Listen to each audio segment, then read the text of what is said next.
الحمد للہ نحمده ونستعینه ونستغفره ونؤمن به ونتوکل علیہ ونعوذ باللہ من شرور انفسنا ومن سیئات اعمالنا من يهده الله فلا مضل له ومن يضلله فلا هادي له ونشهد ان لا اله الا الله وحده لا شريك له ونشهد أن سيدنا ومولانا محمدا عبده ورسوله أرسله بالهدى ودين الحق ليظهره على الدين كله وكفى بالله شهيدا فصلى الله عليه وعلى آله وأصحابه وسلم تسليما كثيرا كثيرا اما بعد فقد قال الله تبارك وتعالى كما ورد في سورة البقرة اعوذ بالله من الشيطان الرجيم بسم الله الرحمن الرحيم يا ايها الناس اعبدوا ربكم الذي خلقكم والذين من قبلكم لعلكم تتقون وقال تبارك وتعالى كما ورد في سورة الذاريات وما خلقت الجن والانس الا ليعبدون وقال جل وعلا كما ورد في سورة يوسف إن الحكم إلا لله أمر أن لا تعبدوا إلا إياه ذلك الدين القيم صدق الله العظيم رب اشرح لي صدري ويسر لي أمري واحلل عقدة من لساني يفقهوا قولي اللهم ربنا ألهمنا رشدنا واعذنا من شرور أنفسنا اللهم ارنا الحق حقا وارزقنا اتباعه وارنا الباطل باطلا وارزقنا اجتنابه اللهم وفقنا لما تحب وترضى آمین یا رب العالمین۔ دینی بھائیوں اور بہنوں اور بیٹوں اور بیٹیوں، میری آج کی گفتگو کا عنوان جو پہلے سے طے ہے، نجات کی راہ، لیکن میں آج چاہتا ہوں کہ جو دعائیں میں عام طور پر اپنی گفتگو کے شروع کرنے سے پہلے مانگا کرتا ہوں، ان کی طرف خصوصاً توجہ آپ کی مبذول کرا دوں۔ اللہم ربنا الہمنا رشدنا واعذنا من شرور انفسنا، اے اللہ ہمیں ہر اس بات کا الہام کر دے، ہمارے دلوں میں ہر وہ بات ڈال دے جو ہمارے رشد کی، ہدایت کی، فوز کی، کامیابی کی، فلاح کی ہو۔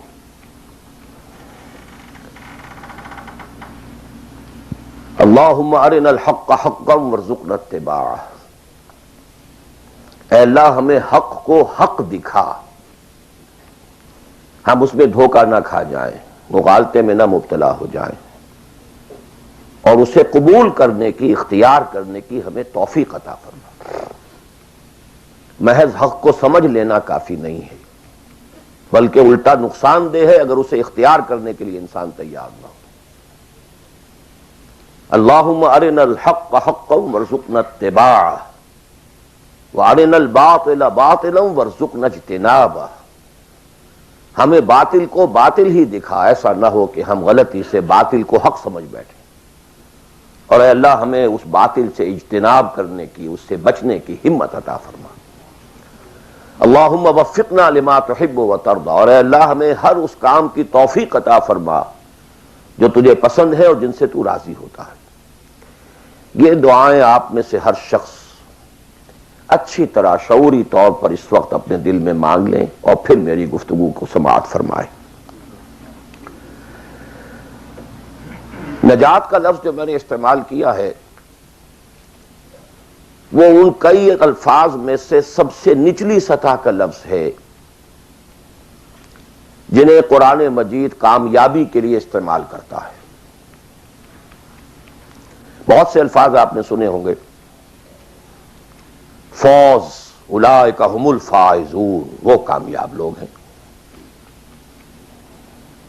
رشد، اولئک هم الراشدون، وہ لوگ ہیں کہ جو بڑے نصیب والے ہیں، فلاح، اولئک هم المفلحون، وہ ہیں اصل میں کہ جنہوں نے بلند ترین کامیابی حاصل کر لی. سعادت. فَأَمَّا الَّذِينَ سُعِدُوا، ان میں سب سے نیچے کا لفظ ہے نجات. نجات سے اوپر ہے فوز، فوز سے اوپر ہے فلاح. یہ اس کی ہائر ڈگریز ہیں. جیسے کامیابی امتحانات میں ایک محض پاس ہو جانا ہے اور ایک اس میں اے گریڈز لے کر آنا ہے. یا ہمارے ہاں وہ ڈویژن شمار ہوتے ہیں، فرسٹ ڈویژن ہے، سیکنڈ ڈویژن ہے. تو یہ کئی اصطلاحات ہیں. فوز، فلاح، رشد، سعادت.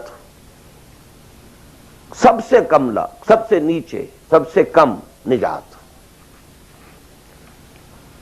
وَمَا لِي أَدْعُوكُمْ إِلَى النَّجَاةِ وَتَدْعُونَنِي إِلَى النَّارِ. تو کم سے کم جو کامیابی کی شرائط اسلام میں ہیں، آج ہمیں ان پر گفتگو کرنی ہے.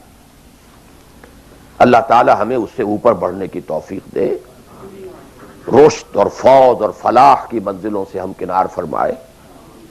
لیکن ظاہر بات ہے کہ یہ تمام منزلیں بعد میں ہیں، پہلے کامیابی تو ہو. جہاں تک اس نجات کی راہ کا تعلق ہے، اس کے موضوع پر کیونکہ قرآن مجید کی جامع ترین سورت جو اس لیول پر گفتگو کرتی ہے اور جامع ترین ہے، وہ سورۃ العصر ہے. والعصر ان الانسان لفی خسر الا الذین آمنوا وعملوا الصالحات وتواصوا بالحق وتواصوا بالصبر. ثابت ہوا یہ بیس لائن ہے، اس سے نیچے تو نجات ہی نہیں ہے، وہ تو خسران ہے، ناکامی ہے. یہ بیس لائن ہے. اسی لیے میرا جو کتاب چاہے نجات کی راہ سورۃ العصر کی روشنی میں، the road to salvation in the light of سورۃ العصر، اردو میں بھی ہے، انگریزی میں بھی ہے. پھر جیسا کہ میں نے بتایا تھا اپنی ترجمہ قرآن کے نشستوں میں کہ میں نے اسی سورۃ العصر پر بیس کر کے ایک منتخب نصاب قرآن مجید کے مطالعے کا سلیکٹڈ کورس آف اسٹڈی یہ مرتب کیا، جس میں آم کی گٹھلی جس طریقے سے وہ شے ہے جس سے پورا آم کا درخت وجود میں آ جاتا ہے، ایسے ہی سورۃ العصر ہے جس سے پورا قرآن جو ہے کھلتا چلا جاتا ہے. کتاب احکمت آیاتہ ثم فصلت من لدن حکیم خبیر. کل قرآن سورۃ العصر میں ہے. اس پر میرے آڈیوز ہیں، ویڈیوز ہیں. پورا منتخب نصاب بھی سمجھیے سورۃ العصر کی تفسیر ہے. بہرحال اس موضوع پر میں نے گزشتہ 35 سالوں میں لا تعداد مرتبہ گفتگو کی. لیکن آج میں ذرا ایک مختلف زاویے سے، مختلف اسلوب میں، باتیں وہی ہیں، حق تو ایک ہے، جہنم ایک ہی ہوگی، اس کے اندر داخلے کے دروازے لہا سبعۃ ابواب. جنت ہے، اس سے داخلے کے دروازے مختلف ہیں. حق ایک ہے، لیکن اپروچ اس تک جانے کے لیے راستے ہیں بہت سے. تو میں آج ذرا ایک مختلف اسلوب سے وہی باتیں آپ کے سامنے دہراؤں گا. مختلف اسلوب کا فائدہ ہوتا ہے. جس بات کو انسان ایک خاص انداز سے سنتے رہنے کا عادی ہو جائے پھر اس پر توجہ نہیں کرتا. بہت مرتبہ سنی ہے، یہی بات ہے،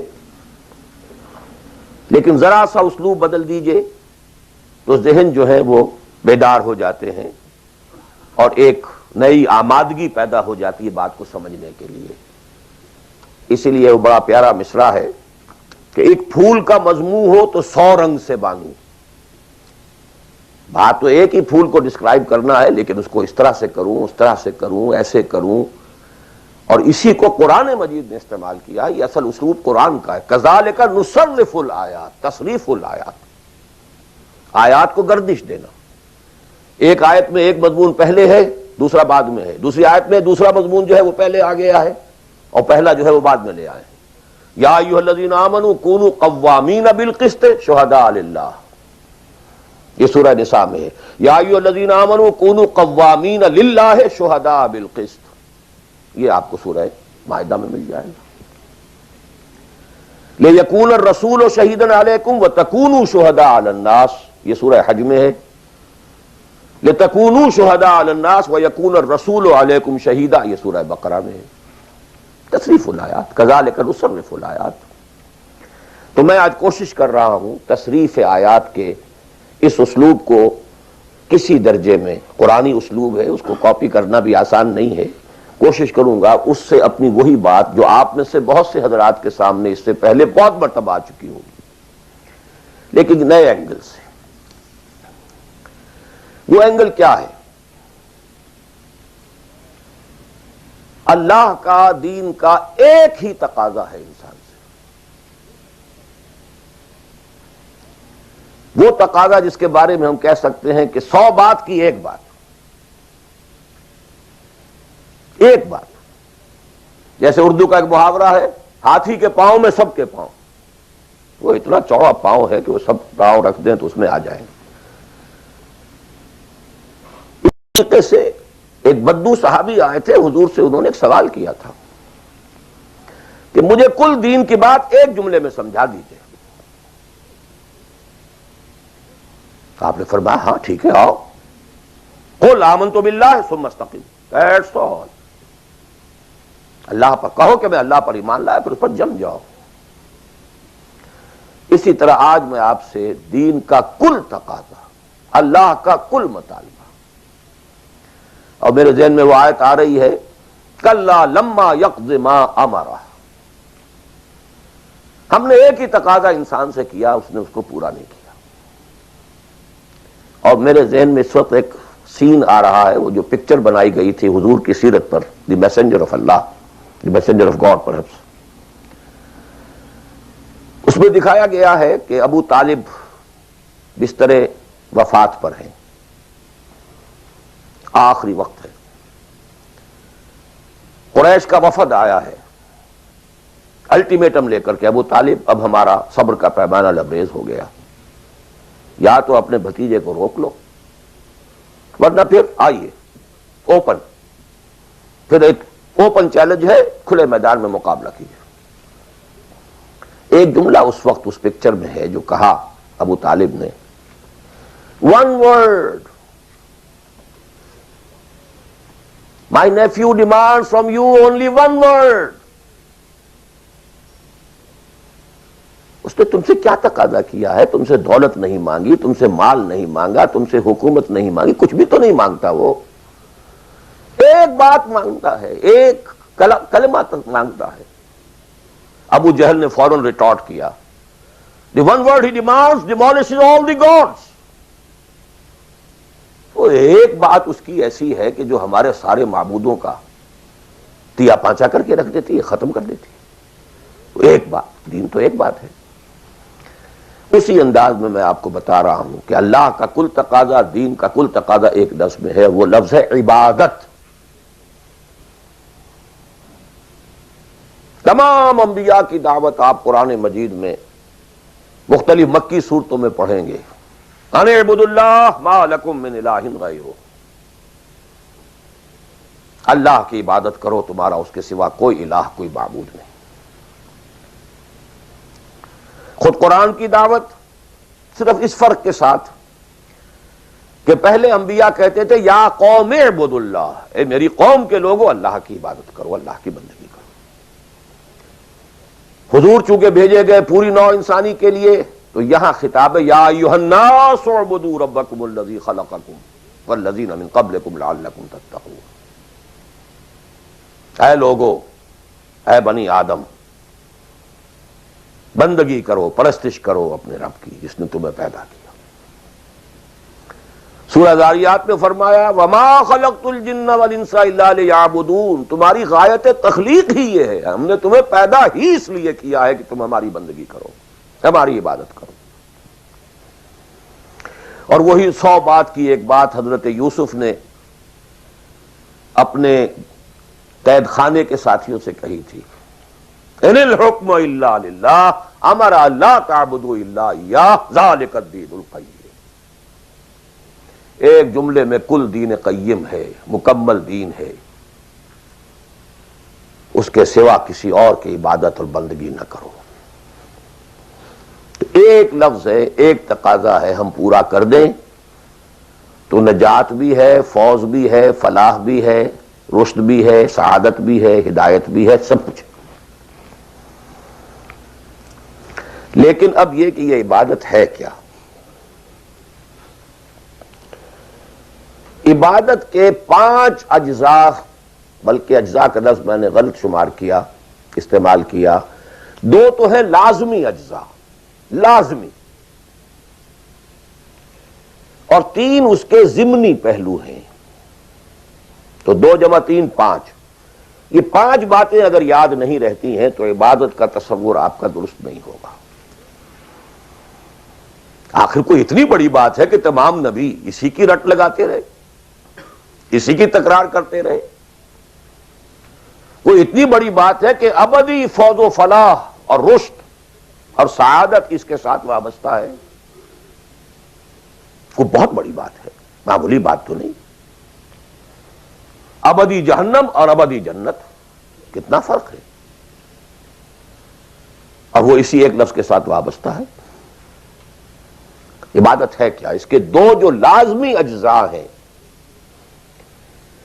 ان میں سے ایک کی مثال ہے جسم.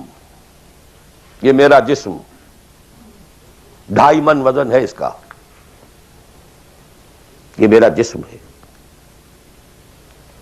ایک اس میں روح ہے، بدن وغیرہ نہیں ہے، نہ نظر آتی ہے، لیکن اصل انسان وہ روح ہے. اسی طرح عبادت کا جو جسد ظاہری ہے، جو نظر آتا ہے، پیلپیبل ہے، محسوس ہوگا، سامنے آئے گا، وہ ہے اطاعت کلی، total obedience. Without any reservation, کوئی استثناء نہ ہو. مخلصین لہ الدین، اطاعت کو اس کے لیے خالص کرتے، ٹوٹل اوبیڈینس.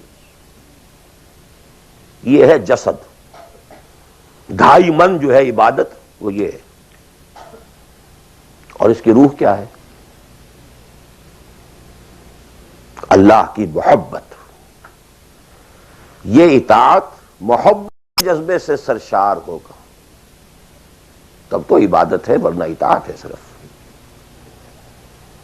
اطاعت تو انسان حکمرانوں کی بھی کرنے پہ مجبور ہو جاتا ہے. ہم انگریزوں کی اطاعت کرتے تھے، آپ یہاں بہت سے ایسے قوانین کی اطاعت کرتے ہیں جو آپ کو پسند نہیں ہے، مجبوری ہے، آ گئے ہیں، رہ رہے ہیں، کیا کریں. لیکن جب آؤٹ آف لو، انٹینس لو، جب کسی کی ٹوٹل اوبیڈینس قبول کی جائے گی تو یہ عبادت ہے. یہ 2 ہے اجزاء لازم. اس کو بڑی خوبصورتی سے امام ابن تیمیہ اور حافظ ابن قیم انہوں نے بیان کیا ہے. العبادت تجمع اصلین، غایت الحب مع غایت الذل والخضوع. 2 چیزیں جمع ہوتی ہیں تو عبادت پوری ہوتی. انتہا درجے کی محبت اور انتہا درجے کی عاجزی اور اطاعت اور سرفگندگی کسی کے سامنے. یہ دونوں چیزیں اطاعت کے لازمی اجزاء ہیں عبادت کے. اور ان دونوں کے بارے میں ایک بات اور نوٹ کیجئے، ان دونوں کے اعتبار سے اللہ اور اس کا رسول بریکٹڈ ہیں، ساتھ جڑے ہوئے. اس لیے کہ اللہ کی اطاعت رسول کی اطاعت کے ذریعے ہے. وَمَا أَرْسَلْنَا مِن رَّسُولٍ إِلَّا لِيُطَاعَ بِإِذْنِ اللَّهِ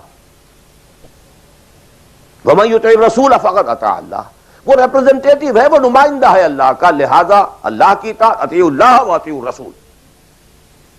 اطاعت میں یہ دونوں بریکٹڈ ہیں. یہی وجہ ہے کہ قانون اسلامی کی مستقل سورسز جو ہیں وہ یہی 2 ہیں، اللہ کی کتاب اور اس کے رسول کی سنت. اسی طرح محبت میں بھی دونوں بریکٹڈ ہیں.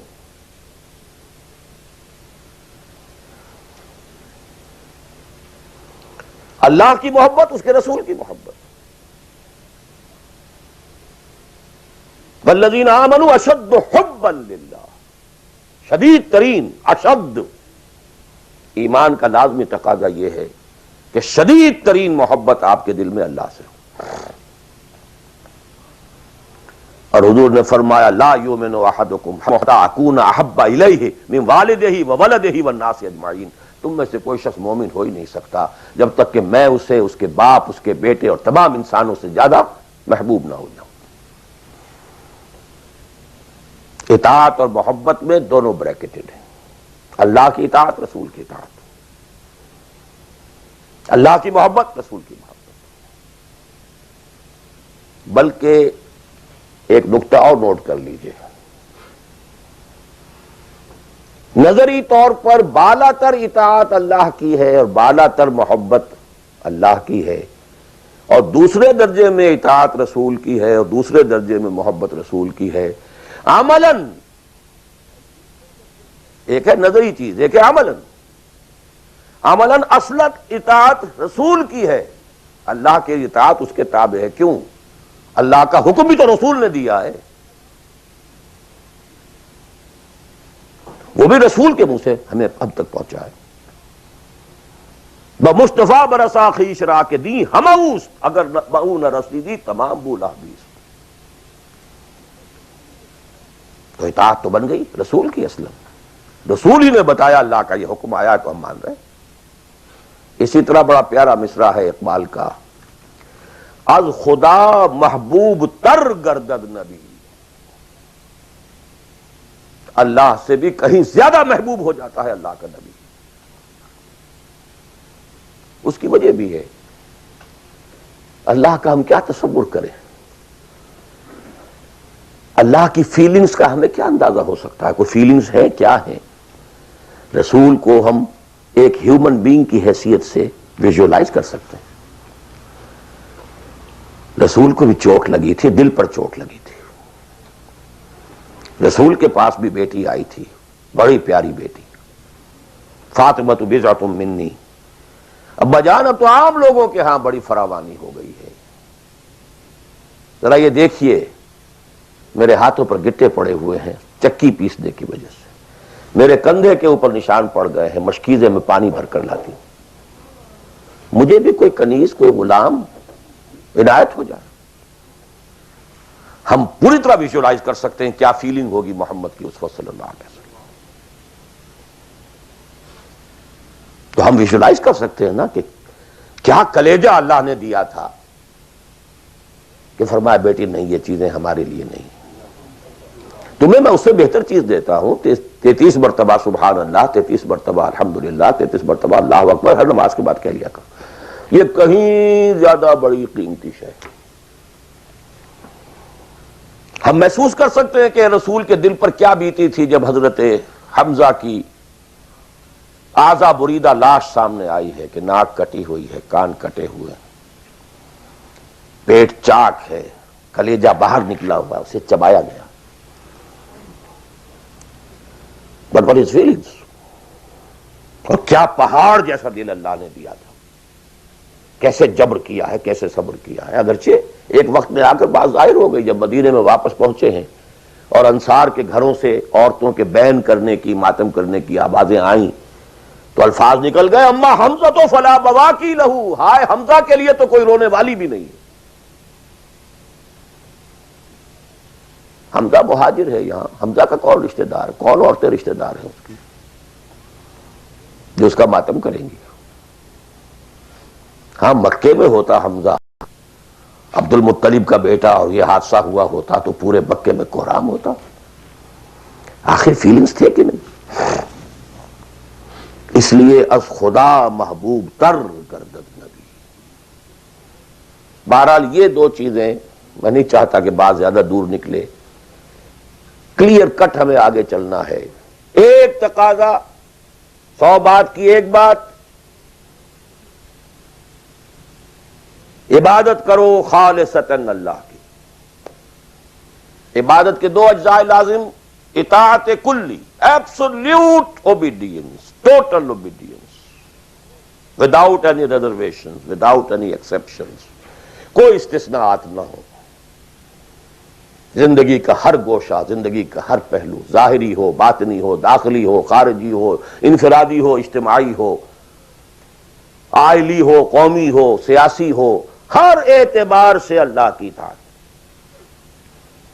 اور یہ اطاعت ہو اللہ کی محبت کے جذبے سے سرشار ہو کر، اور ان دونوں چیزوں میں اللہ کے ساتھ نظری طور پر، ثانوی طور پر، عملاً اولاً محبت رسول اور اطاعت رسول شامل ہے۔ تین چیزیں ضمنی ہیں، اور یہ ضمنی چیزیں ایکسکلوسیو اللہ کے لیے، خالص اللہ کے، یہ رسول کے لیے نہیں ہے۔ نمبر ایک، تعظیم کے کچھ مظاہر ہیں، سجدہ کرنا، قنوت، تعظیماً کسی کے سامنے کھڑے ہونا، ہاتھ باندھ کر، کندھے جھکا کر، یہ قنوت کہلاتا ہے۔ کھڑے ہونا تعظیماً، جھکنا تعظیماً، جس میں رکوع بھی ہے سجدہ بھی ہے، مطلقاً حرام کسی کے لیے بھی، یہ صرف اللہ کی، یہ مینیفیسٹیشنز ہیں اس کی، عبادت کا مظہر ہے۔ فَقُومُوا لِلَّهِ قَانِتِينَ، اللہ کے سامنے کھڑے رہا کرو، سجدہ کرو، یہ اللہ کے سوا کسی کے۔ نمبر دو، دعا صرف اللہ سے، نہ کسی نبی سے، نہ کسی رسول سے، نہ کسی فرشتے سے، نہ کسی اولیاء اللہ سے، نہ کسی بزرگ شخصیت سے، کسی سے نہیں۔ لا تدعو مع اللہ احدا، رسول سے بھی نہیں۔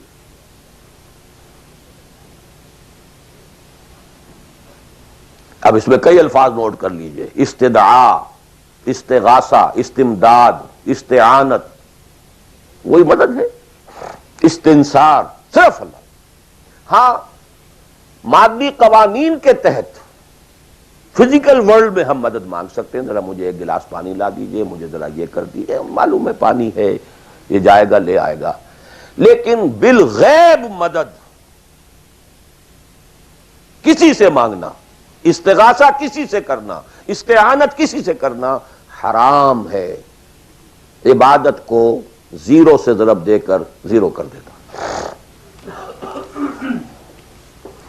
نمبر تین، اخلاص و احتساب، صرف اللہ، جو نیک کام کرے صرف اس کی خوشنودی کے لیے۔ یہاں تک کہ حضور کے سامنے ایک صحابی ایسے ہی محاورے میں رواں روی میں کہہ بیٹھے، ما شاء اللہ و ما شئت، جو آپ چاہیں اور اللہ چاہے۔ فوراً ڈانٹ دیا، اجعلتنی للہ ندن، تم نے مجھے اللہ کا مد مقابل بنا دیا۔ مشیت صرف اس کی، وما تشاءون الا ان یشاء اللہ۔ کوئی نیک کام سوائے اس کی رضا جوئی کے لیے اگر کسی اور کے لیے کیا گیا، ریا ہے، سمعہ ہے، دکھاوے کے لیے ہے، شہرت کے لیے ہے، دنیا کمانے کے لیے ہے، لیڈری چمکانے کے لیے ہے، اقتدار حاصل کرنے کے لیے ہے، کوئی بھی اور مقصد اگر شامل ہوا، زیرو سے ضرب کھا کر پوری عبادت زیرو ہو جائے گی۔ احتساب، بدلے کی توقع صرف اللہ سے۔ یہ لفظ آپ خاص طور پر سنتے رہے ہوں گے ان دنوں بہت، من صام رمضان ایمانا واحتسابا غفر له ما تقدم من ذنبه ومن قام رمضان ایمانا واحتسابا غفر له ما تقدم من ذنبه ومن قام لیلۃ القدر ایمانا واحتسابا۔ ایمان کے ساتھ احتساب کیوں آ رہا ہے؟ اس کا اجر و ثواب سوائے اللہ سے اور کسی سے توقع نہ ہو۔ یہ 5 چیزیں ہیں۔ جہاں تک اطاعت کا تعلق ہے اس میں ایک ایکسیپشن نوٹ کر لیجئے، کہیں کسی وقت نسیان سے، خطا سے یا جذبات کے طوفان میں آ کر کوئی غلط حرکت کر بیٹھا، لیکن فوراً توبہ کر لے، یہ مستثنیٰ ہے۔ میں نے 3 الفاظ کہے، خطا، آپ نہیں سمجھتے تھے کہ جو میں کرنے چلا ہوں یہ ڈس اوبیڈینس ہے، آپ کو پتہ ہی نہیں تھا، خطا ہوگی۔ نسیان، بھول گئے، ایک وقت ایسا ہے کہ آدمی کے اوپر غفلت کا ایک پردہ پڑ جاتا ہے. حضور خود فرماتے ہیں انہ لیغان علی قلبی وانی لاستغفر اللہ فی کل یوم 70 مرہ. میرے دل پر بھی کبھی کبھی حجاب سا آ جاتا ہے، میں روزانہ 70 مرتبہ استغفار کرتا ہوں اللہ. تو ہم اپنے حجابات پر حضور کے حجاب کو قیاس نہیں کر سکتے. چہ نسبت خاک را با عالم پاک، وہ کوئی اور شے ہے، یہ کوئی اور شے ہے، لیکن یہ کہ باہر پردہ تو پڑتا ہے. اس میں کوئی غلط حرکت سرزد ہو گئی، یا نمبر 3 جذبات کا کوئی ہیجان تھا جس نے کہ اوور پاور کر دیا، انسان کی قوت ارادی کو معطل کر دیا، کوئی غلط حرکت سرزد ہو گئی. لیکن پھر توبہ فوراً. انما التوبۃ علی اللہ للذین یعملون السوء بجہالۃ ثم یتوبون من قریب. جیسے ہی طوفان گزرا فوراً ہوش میں آیا، یہ مجھ سے کیا ہو گیا. لا الہ الا انت سبحانک انی کنت من الظالمین. ربنا ظلمنا انفسنا وان لم تغفر لنا وترحمنا لنکونن من الخاسرین وان لم تغفر لی وترحمنی لاکونن من الخاسرین. اب یہ دعا رہے، گڑ گڑا کر اللہ معاف کر دے گا. It will be written off. It will be expunged. محو کر دیا جائے گا. یکفر عنہ سیئات ہی، اس کے معنی یہی ہے. ہاں اس کے برعکس اگر ایک گناہ بھی جان بوجھ کر مستقلاً کرتے رہے، ایک، باقی ساری 99% عبادت ہو رہی ہے، ایک حرام شے کو اپنے لیے حلال ٹھہرا لیا، شعوری طور پر، ارادی طور پر، مداومت کے ساتھ اس کے اوپر ڈیرے جما لیے، وہ ایک گناہ جو ہے وہ پوری عبادت کو زیرو سے ضرب دے کر زیرو کر دے گا، اور خلود فی النار، آگ میں ہمیشہ رہنے کی وعید. بلا من کسب سیئۃ واحاطت بہ خطیئتہ فاولئک اصحاب النار هم فیہا خالدون. ان پوائنٹس کو اچھی طرح نوٹ کیجئے. خطا خطا میں فرق ہے، گناہ گناہ میں فرق ہے. ایک گناہ غیر شعوری طور پر ہو گیا، خطا سے ہو گیا، نسیان سے ہو گیا، وقتی طوفان جذبات کا، کسی ایسی محفل میں تھے، مجلس میں تھے، کھو گئے، غلطی ہو گئی، فوراً متنبہ ہو گئے فوراً. یہ اور ہے. جیسے کہ آدمی، مجھے اچھی طرح یاد ہے ایک مرتبہ، اور میں بھولتا نہیں اس واقعے کو، میں میڈیکل کالج میں پڑھ رہا تھا تو ایک سائیکل پر جا رہا تھا کالج، اور سلپری تھی روڈ. جب سائیکل سلپ کرتی ہے تو پتہ نہیں چلتا میں کب گر گیا. گرا ہوں لیکن مجھے پتا اس وقت چلا جب اٹھ چکا تھا میں کہ میں گرا تھا، کیونکہ آدمی وہ پڑا نہیں رہتا، فوراً اٹھتا.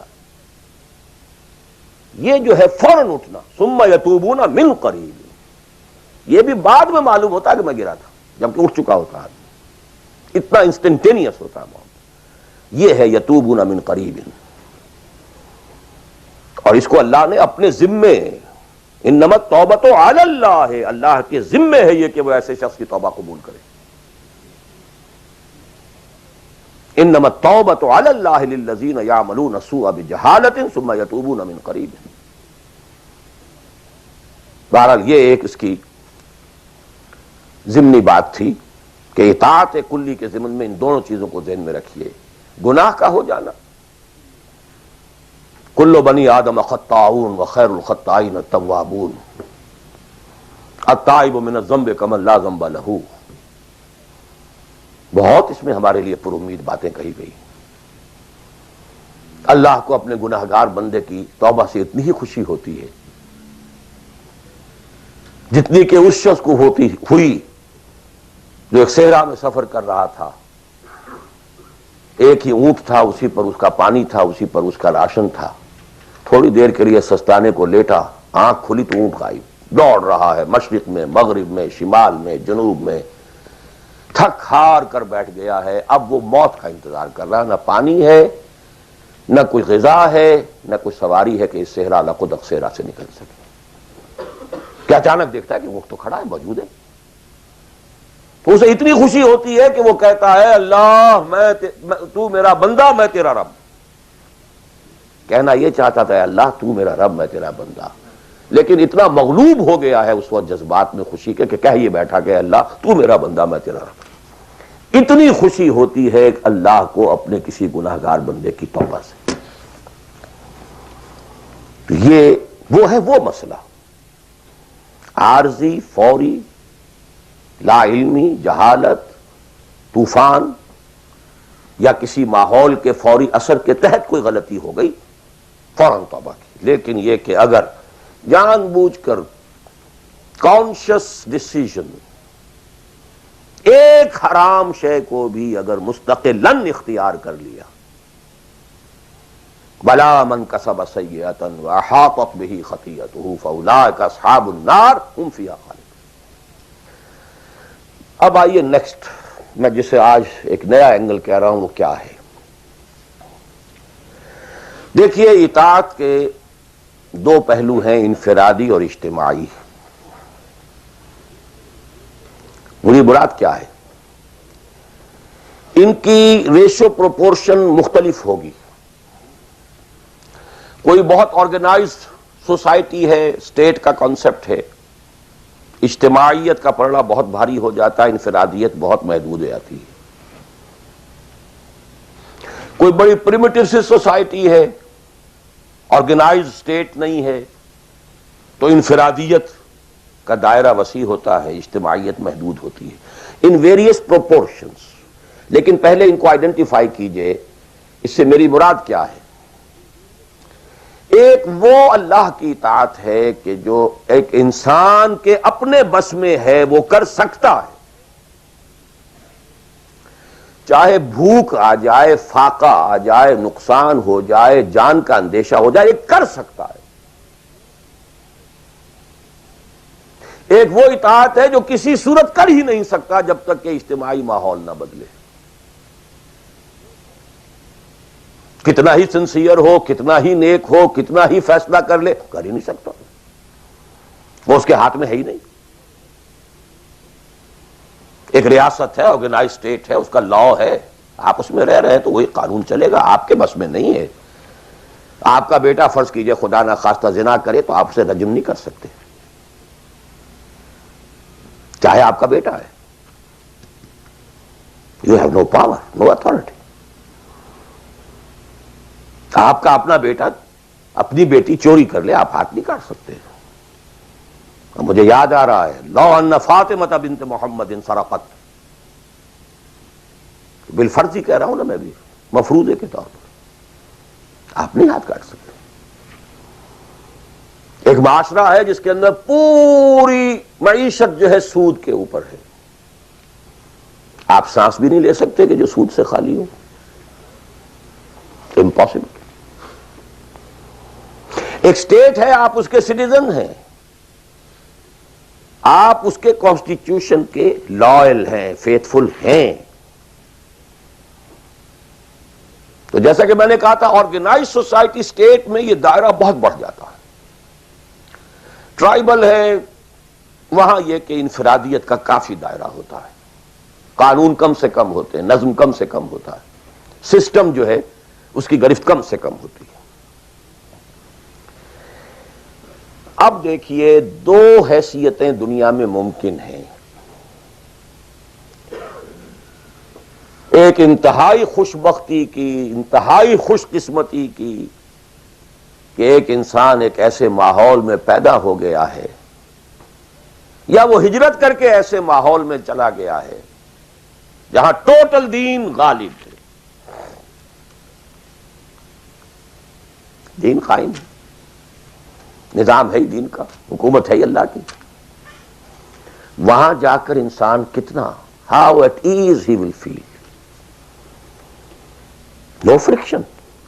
وہ بھی اللہ کی بندگی کرنا چاہتا ہے، ماحول بھی سازگار ہے، پورا نظام بھی اللہ کی بندگی پر ہے، پورا قانون بھی اللہ ہی کا نافذ ہے، پورا تعلیم کا ڈھانچہ بھی اللہ ہی کے ہدایت کے مطابق ہے، تمام ذرائع ابلاغ سے بھی اسی کے مطابق چیزیں ہیں جو نشر ہو رہی ہیں، آڈیو ویژول سب کچھ. انتہائی خوش قسمتی، موسٹ فارچونیٹ کہ ایک انسان ایسے ماحول میں ہو.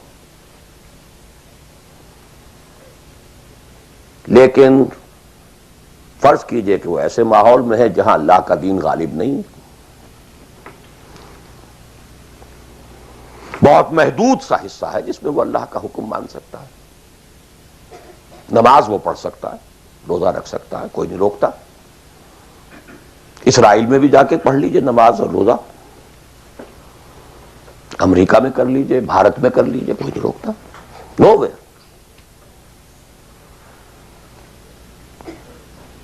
لیکن باقی ویرینگ ڈگریز میں ہوگا یہ کہ زندگی کا 75%، 80%، 50%، 60% وہ باطل کے قبضے میں ہے. تو وہ بھی تو 50%، 60% کافر ہے. Is a part and parcel of that environment, of that system. قرآن کے تینوں فتوے اس پر بھی تو لگ رہے ہیں. وَمَن لَّمْ يَحْكُم بِمَا أَنزَلَ اللَّهُ فَأُولَٰئِكَ هُمُ الْكَافِرُونَ وَمَن لَّمْ يَحْكُم بِمَا أَنزَلَ اللَّهُ فَأُولَٰئِكَ هُمُ الْفَاسِقُونَ وَمَن لَّمْ يَحْكُم بِمَا أَنزَلَ اللَّهُ فَأُولَٰئِكَ هُمُ الظَّالِمُونَ. وہی ظالم ہے، اور ظالم سے مراد مشرک. ان الشرک لظلم عظیم. وہی کافر ہیں. بتوں سے تجھ کو امید ہے، خدا سے نا امیدی. مجھے بتا تو صحیح اور کافری کیا ہے. کفر کہتے کسے؟ وہی تو فاسق ہیں، ناہنجار ہیں، باغی ہیں. ویرنگ ڈگریز کے اندر جتنا بھی اس نظام کی گرفت ہے، اس درجے میں ہر وہ شخص کافر اور ظالم اور مشرک ہے جو اس ماحول میں رہ رہا ہے. ان دونوں حالتوں میں دین کے تقاضے بالکل ایک دوسرے کے برعکس ہو جاتے ہیں. اب یہ پوائنٹ ہے جو میں چاہتا ہوں آج I want to hammer it.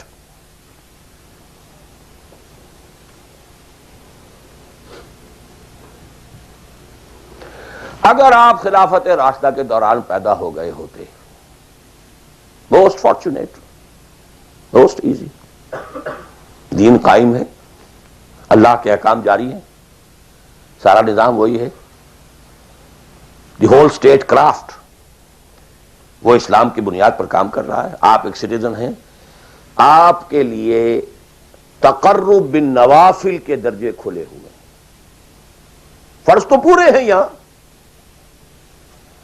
نفل نماز پڑھیے، نفل علم حاصل کیجئے، نفل روزے رکھتے چلے جائیے،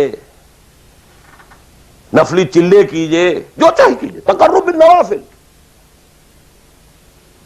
اور اس تقرب بالنوافل کا درجہ یہاں تک اونچا ہو سکتا ہے وَيَتَقَرَّبُ إِلَيَّ عَبْدِي بِالنَّوَافِلِ حَتَّى أَكُونَ.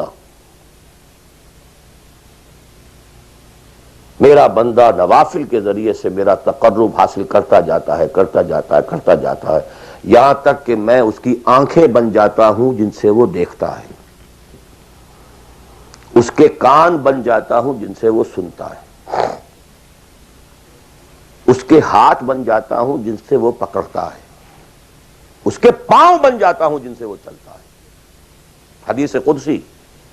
اور سارے وہابی بھی مانتے ہیں اس کو. یہ نہ سمجھیے کہ یہ کسی صوفی کی بڑھ ہے. حدیث صحیح عند کل المحدثین. اللہ ہاتھ بن جاتا ہے آپ کا، اللہ پاؤں بنتا ہے آپ کا، اللہ آنکھ بنتا ہے آپ کی، اللہ کان بنتا ہے آپ کا. یہ بہت اونچی بات ہے، بہت اونچی بات ہے، بہت اونچی بات ہے. لیکن یہ تقرب بالنوافل کا درجہ کہاں آئے گا؟ جہاں آپ ایک اسلامی نظام کے تحت سانس لے رہے ہیں، جہاں وہ اسلامی نظام نہیں ہے. پہلا فرض تن من دھن اس نظام کو بدلنے کے لیے لگا دینا. اگر یہ نہیں ہے تو نماز نہیں ہے، منہ پر دے ماری جائے گی. میں جو کچھ کہہ رہا ہوں علی وجہ البصیرت کہہ رہا ہوں، میری پوری زندگی کے مطالعے کا نچوڑ ہے. نماز منہ پر دے ماری جائے گی، روزے منہ پر دے مارے جائیں گے. You reconcile yourself to that system جو میری بغاوت کے اوپر مبنی تھا.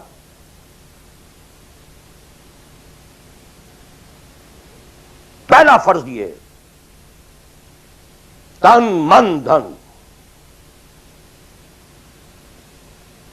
You can not reconcile with that system. You cannot accept that system. اس میں اپنے آپ کو ایکوموڈیٹ کرنا، اس میں اچھے کیریئر تلاش کرنا، اس میں اچھی جائیداد بنانا، اس میں پیسہ جمع کرنا، اس میں اچھی سے اچھی بچوں کو ایجوکیشن تاکہ بہتر سے بہتر زندگی وہ بھی گزار سکیں، سب کا سب حرام، مطلقاً حرام۔ پہلا کام یہ ہے اپنی جان، اپنا مال، اپنا تن، اپنا دن سب اللہ کے دین کے لیے خرچ کرو۔ سبسسٹنس لیول کے اوپر صرف جان کو باقی رکھنے کے لیے جو ناگزیر ہے، that is allowed, nothing more. This is the point, crucial point. اب ہمارے سامنے حدیثیں ہوتی ہیں اور وہ سارے فضائل کی کتابیں ہیں اور یہ ہیں جن کا تعلق اس ماحول سے تھا جب کہ دین قائم ہو چکا تھا، اس کانٹیکسٹ میں باتیں ہو رہی ہیں، نفل کی بات ہو رہی ہے اور قیام اللیل کی بات ہو رہی ہے اور جو ہے ختم قرآن کی بات ہو رہی ہے، اور اگر فجر کے بعد بیٹھے رہے مصلی پر اور 2 رکعت پڑھ کر اٹھے جبکہ سورج نکل چکا ہے تو اب یہ اتنا اونچا سوال، یہ ساری باتیں، all these things become absolutely irrelevant. The deciding factor is دین غالب ہے، ٹھیک ہے، چلو نوافل کی طرف، قرات کی طرف چلو، جتنا آگے سے آگے یتقرب الی العبد بالنوافل، ورنہ تقرب بالفرائض پہلے فرض کرنے ہوں گے، اور فرضوں میں پہلا فرض جہاد ہے۔ Now please note this word, جہاد اصل میں اس جد و جہد کا جامع عنوان ہے، your struggle against that system۔ لہذا انما المؤمنون الذين آمنوا بالله ورسوله ثم لم يرتابوا وجاهدوا باموالهم وانفسهم في سبيل الله، integral part of the definition of a مومن۔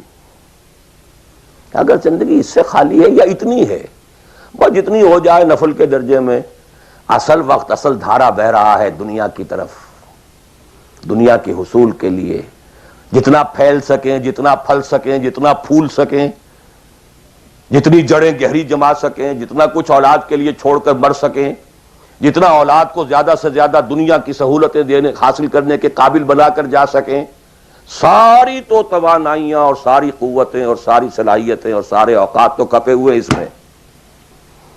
اچھا آپ کو تھوڑا سا دین کا کام بھی، آخر دھوکہ تو اپنے آپ کو دینا ہی ہے نا۔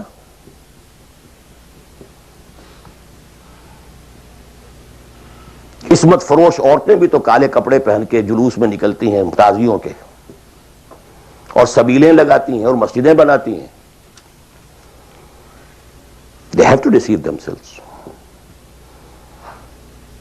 ڈاکو لوگ نہایت سفاک یتیموں اور بیواؤں کی سرپرستی کرتے تھے۔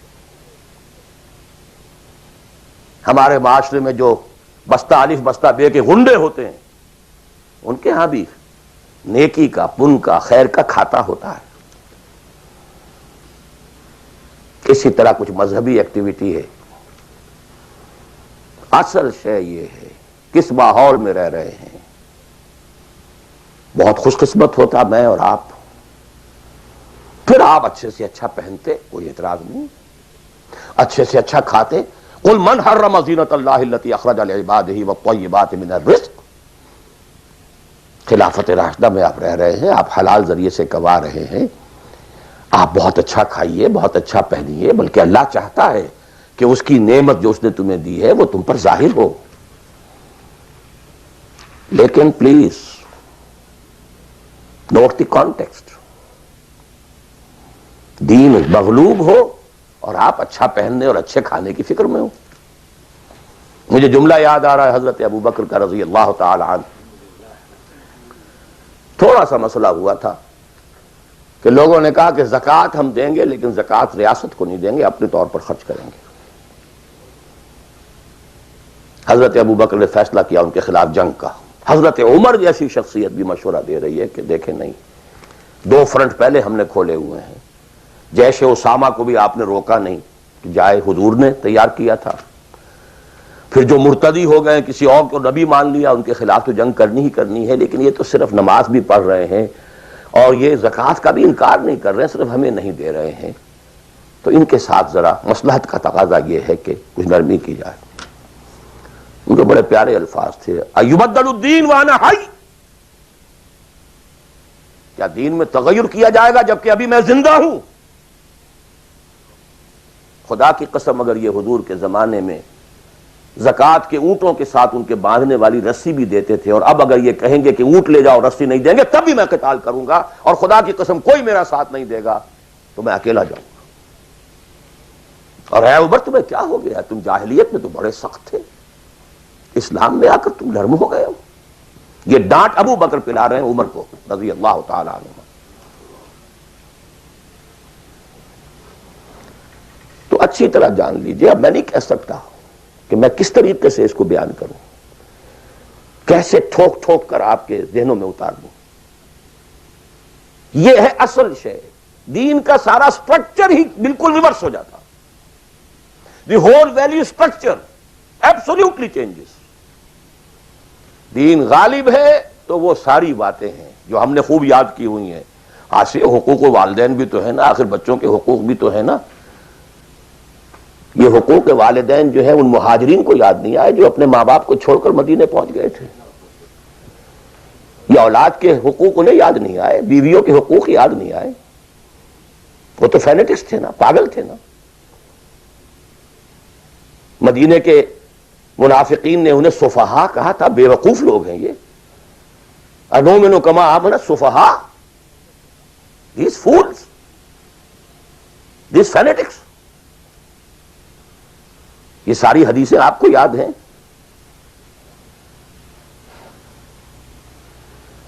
فرق ہے، اسلام غالب ہے تو مسئلہ کچھ اور ہے۔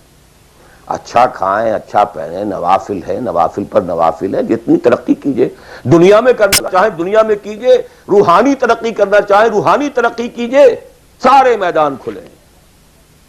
علم میں، پروفیشن میں، کسی خاص فن میں ترقی کرنا چاہے کیجئے۔ دین غالب نہیں ہے، اور آپ خود 50%، 60%، 70%، 90% کافر ہیں، اس لیے کہ اس ماحول کا جز ہیں جس میں کفر کا نظام ہے۔ تو پہلا کام تو اپنے آپ کو اس کفر سے نجات دلانا ہوگا، پھر نماز بھی اسی کے لیے ہے۔ وَاسْتَعِینُوا بِالصَّبْرِ وَالصَّلَاةِ، مدد حاصل کرو نماز سے۔ کس کام کے لیے مدد حاصل کرو؟ The mission to make the دین آف اللہ سپریم، ان اقیم الدین۔ نماز اس کے لیے سب سروینٹ ہے، اس کے لیے مدد ہے۔ روزہ اسی کے لیے جنگ کرنے کی صلاحیت پیدا کرنے کے لیے ہے۔ اس لیے 23ویں رکوع میں سورہ بقرہ کے روزے اور رمضان کے احکام ہے، 24ویں رکوع میں قتال شروع ہو گیا، قاتلوا فی سبیل اللہ الذین یقاتلونکم۔ اور عرب جو ہیں وہ روزہ رکھواتے ہی صرف گھوڑوں کو تھے، خود تو رکھتے ہی نہیں تھے، چونکہ گھوڑے کو استعمال کرتے تھے لوٹ مار میں، غارت گری میں، جنگوں میں، اور گھوڑا ہے نرم نازک مزاج جانور، پیاس برداشت نہیں کر سکتا، بھوک برداشت نہیں کر سکتا، اونٹ تو کر جاتا، چاہیے تھا انہیں گھوڑا، لہذا گھوڑے کو عادی بناتے تھے دھوپ کا، پیاس کا، بھوک کا، تاکہ ایسا نہ ہو کہ اہن مارکے کا وقت اور گھوڑے صاحب جواب دیے بیٹھے ہوں تو سوار کیا کرے گا۔ تو ساما یسومو عربی زبان میں گھوڑے کے لیے تھا، انسانوں کے لیے تھا ہی نہیں۔ یہ تو مدینے میں آنے کے بعد پھر حضور نے یہودیوں کو دیکھا کہ روزہ رکھتے ہیں تو آپ نے بھی مسلمانوں سے کہا عاشورہ کا روزہ ہے وغیرہ وغیرہ، چھوڑ دیجئے اس بات کو، لمبی ہو جائے گی۔ یہ ساری چیزیں اصل میں ہیں اس مقصد کے لیے۔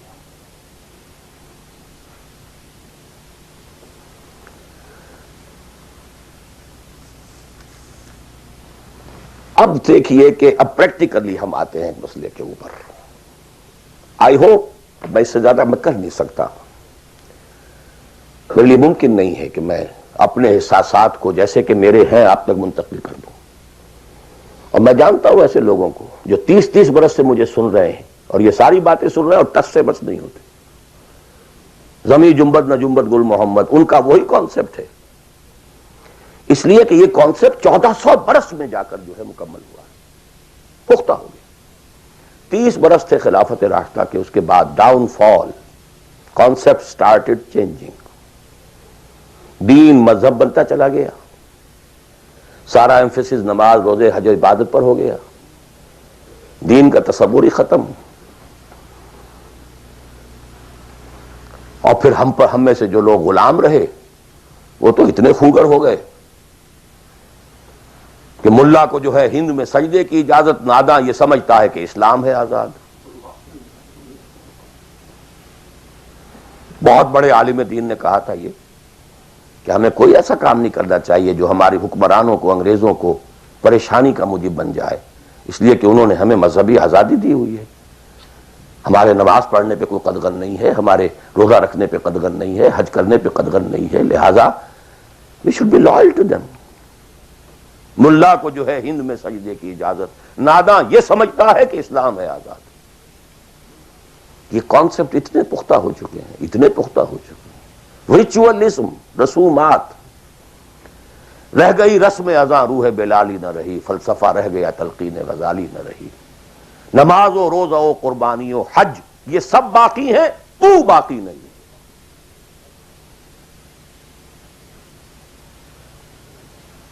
نمازیں بھی ہیں، روزے بھی ہیں، تراویح بھی ہم نے پڑھی ہے، اب موسم آ رہا، عید الاضحیٰ بھی ہوگی، قربانی بھی ہوگی، حج کے لیے بھی جائیں گے، لیکن دنیا پر کوئی اثر اس کا؟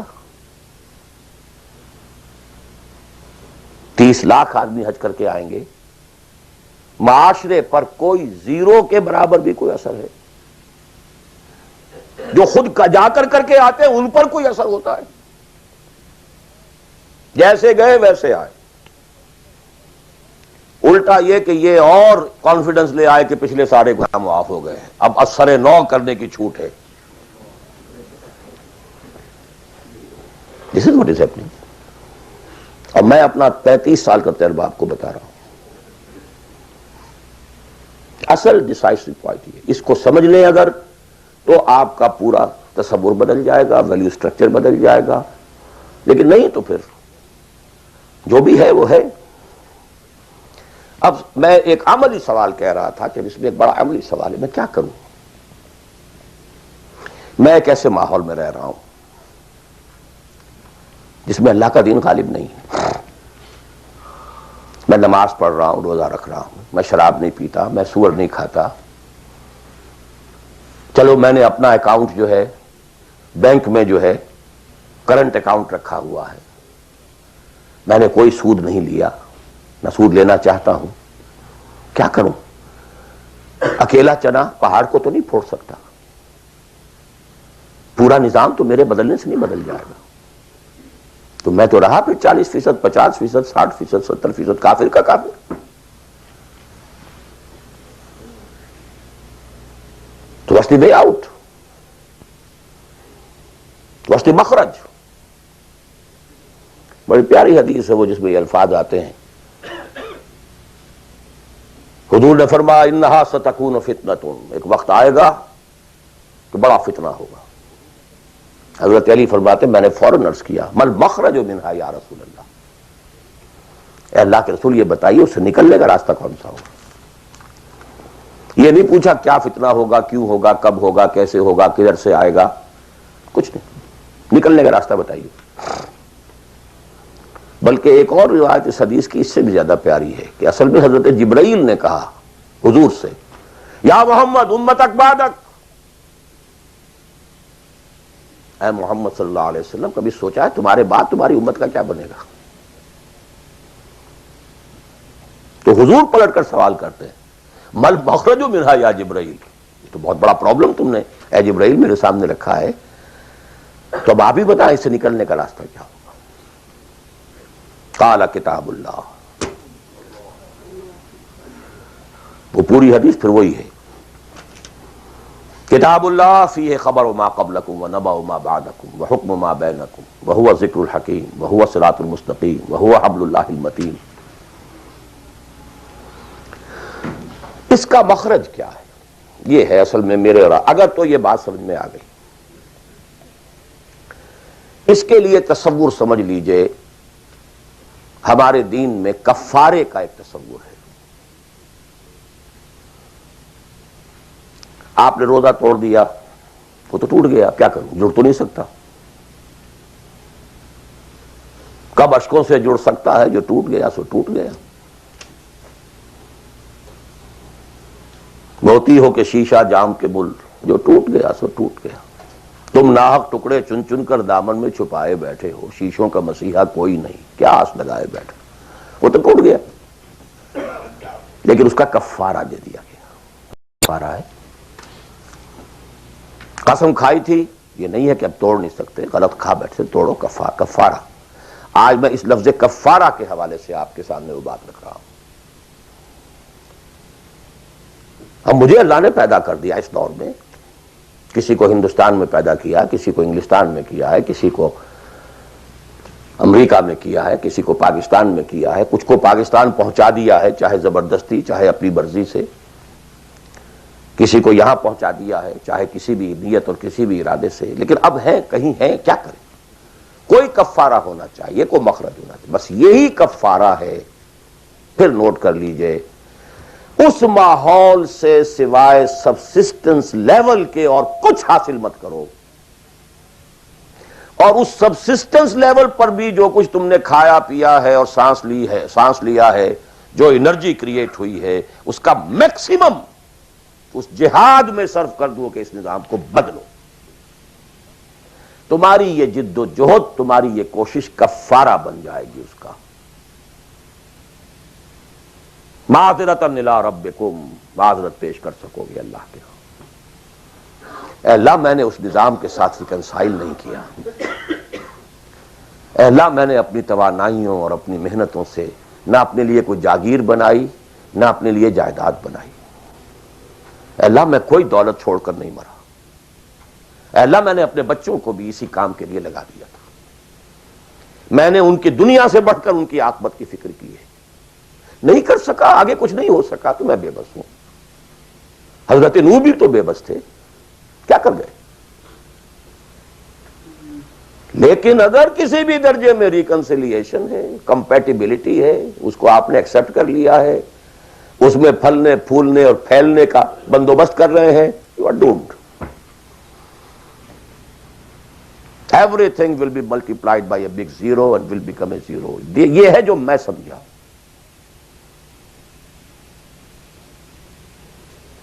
اس کا نام ہے جہاد۔ کانسٹنٹ فرکشن، کانسٹنٹ اسٹرگل، جان مال، ان صلاتی و نسکی و محیایا و مماتی للہ رب العالمین۔ میری زندگی کا مقصد تیرے دین کی سرفرازی، میں اسی لیے مسلمان، میں اسی لیے نمازی۔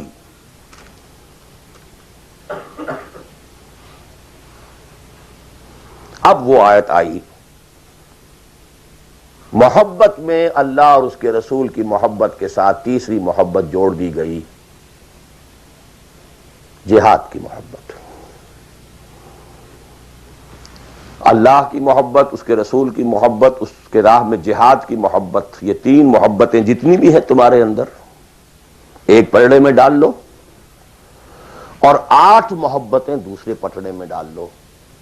باپ کی محبت، بیٹے کی محبت، بھائی کی محبت، بیوی کی محبت، اور کی محبت، اور رشتہ داروں کی محبت، جائیداد کی محبت، کاروبار کی محبت، مال کی محبت۔ 8 3 قل ان کان آباؤکم وابناؤکم واخوانکم وازواجکم وعشیرتکم واموال اقترفتموها وتجارۃ تخشون کسادها ومساکن ترضونها۔ 8 محبتیں ادھر، احب الیکم من اللہ ورسولہ وجہاد فی سبیلہ۔ اگر یہ 8 محبتیں زیادہ بھاری ہیں تمہارے دل میں اللہ کی محبت سے، اس کے رسول کی محبت سے، اس کی راہ میں جہاد کی محبت سے، فتربصوا، جاؤ دفع ہو جاؤ، حتی یاتی اللہ بامرہ، یہاں تک کہ اللہ اپنا فیصلہ سنا دے۔ واللہ لا یہدی القوم الفاسقین، اللہ ایسے ناہنجاروں کو بالکل ہدایت نہیں دیتا۔ You deserve no guidance. کہتے رہیے اللہم اہدنا فیمن ہدیت، پڑھتے جائیے.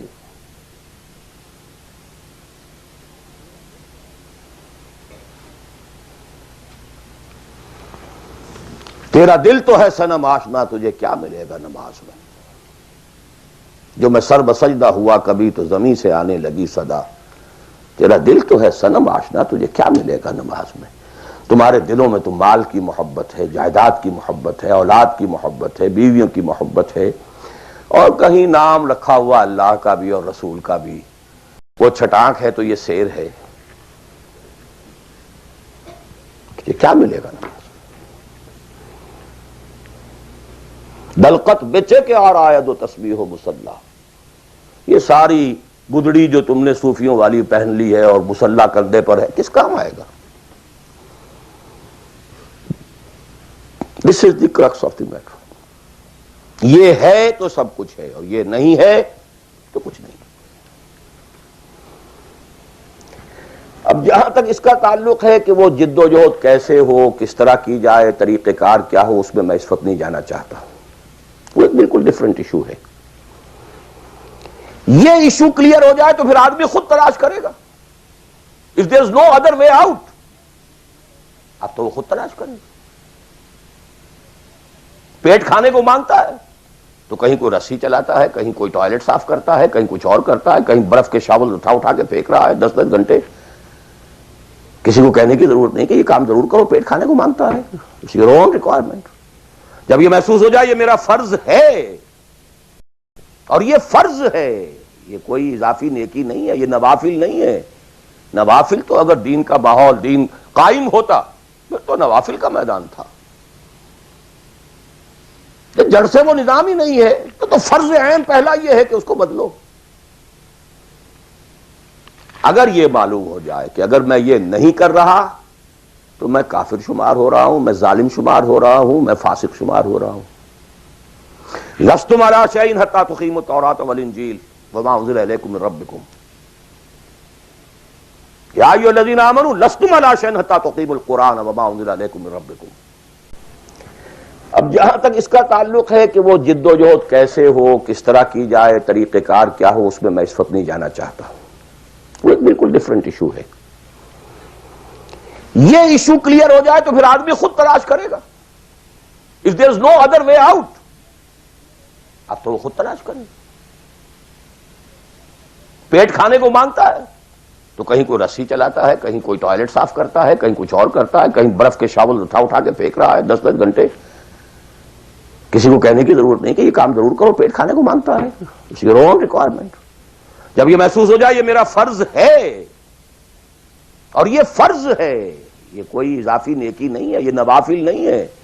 نوافل تو اگر دین کا ماحول، دین قائم ہوتا پھر تو نوافل کا میدان تھا.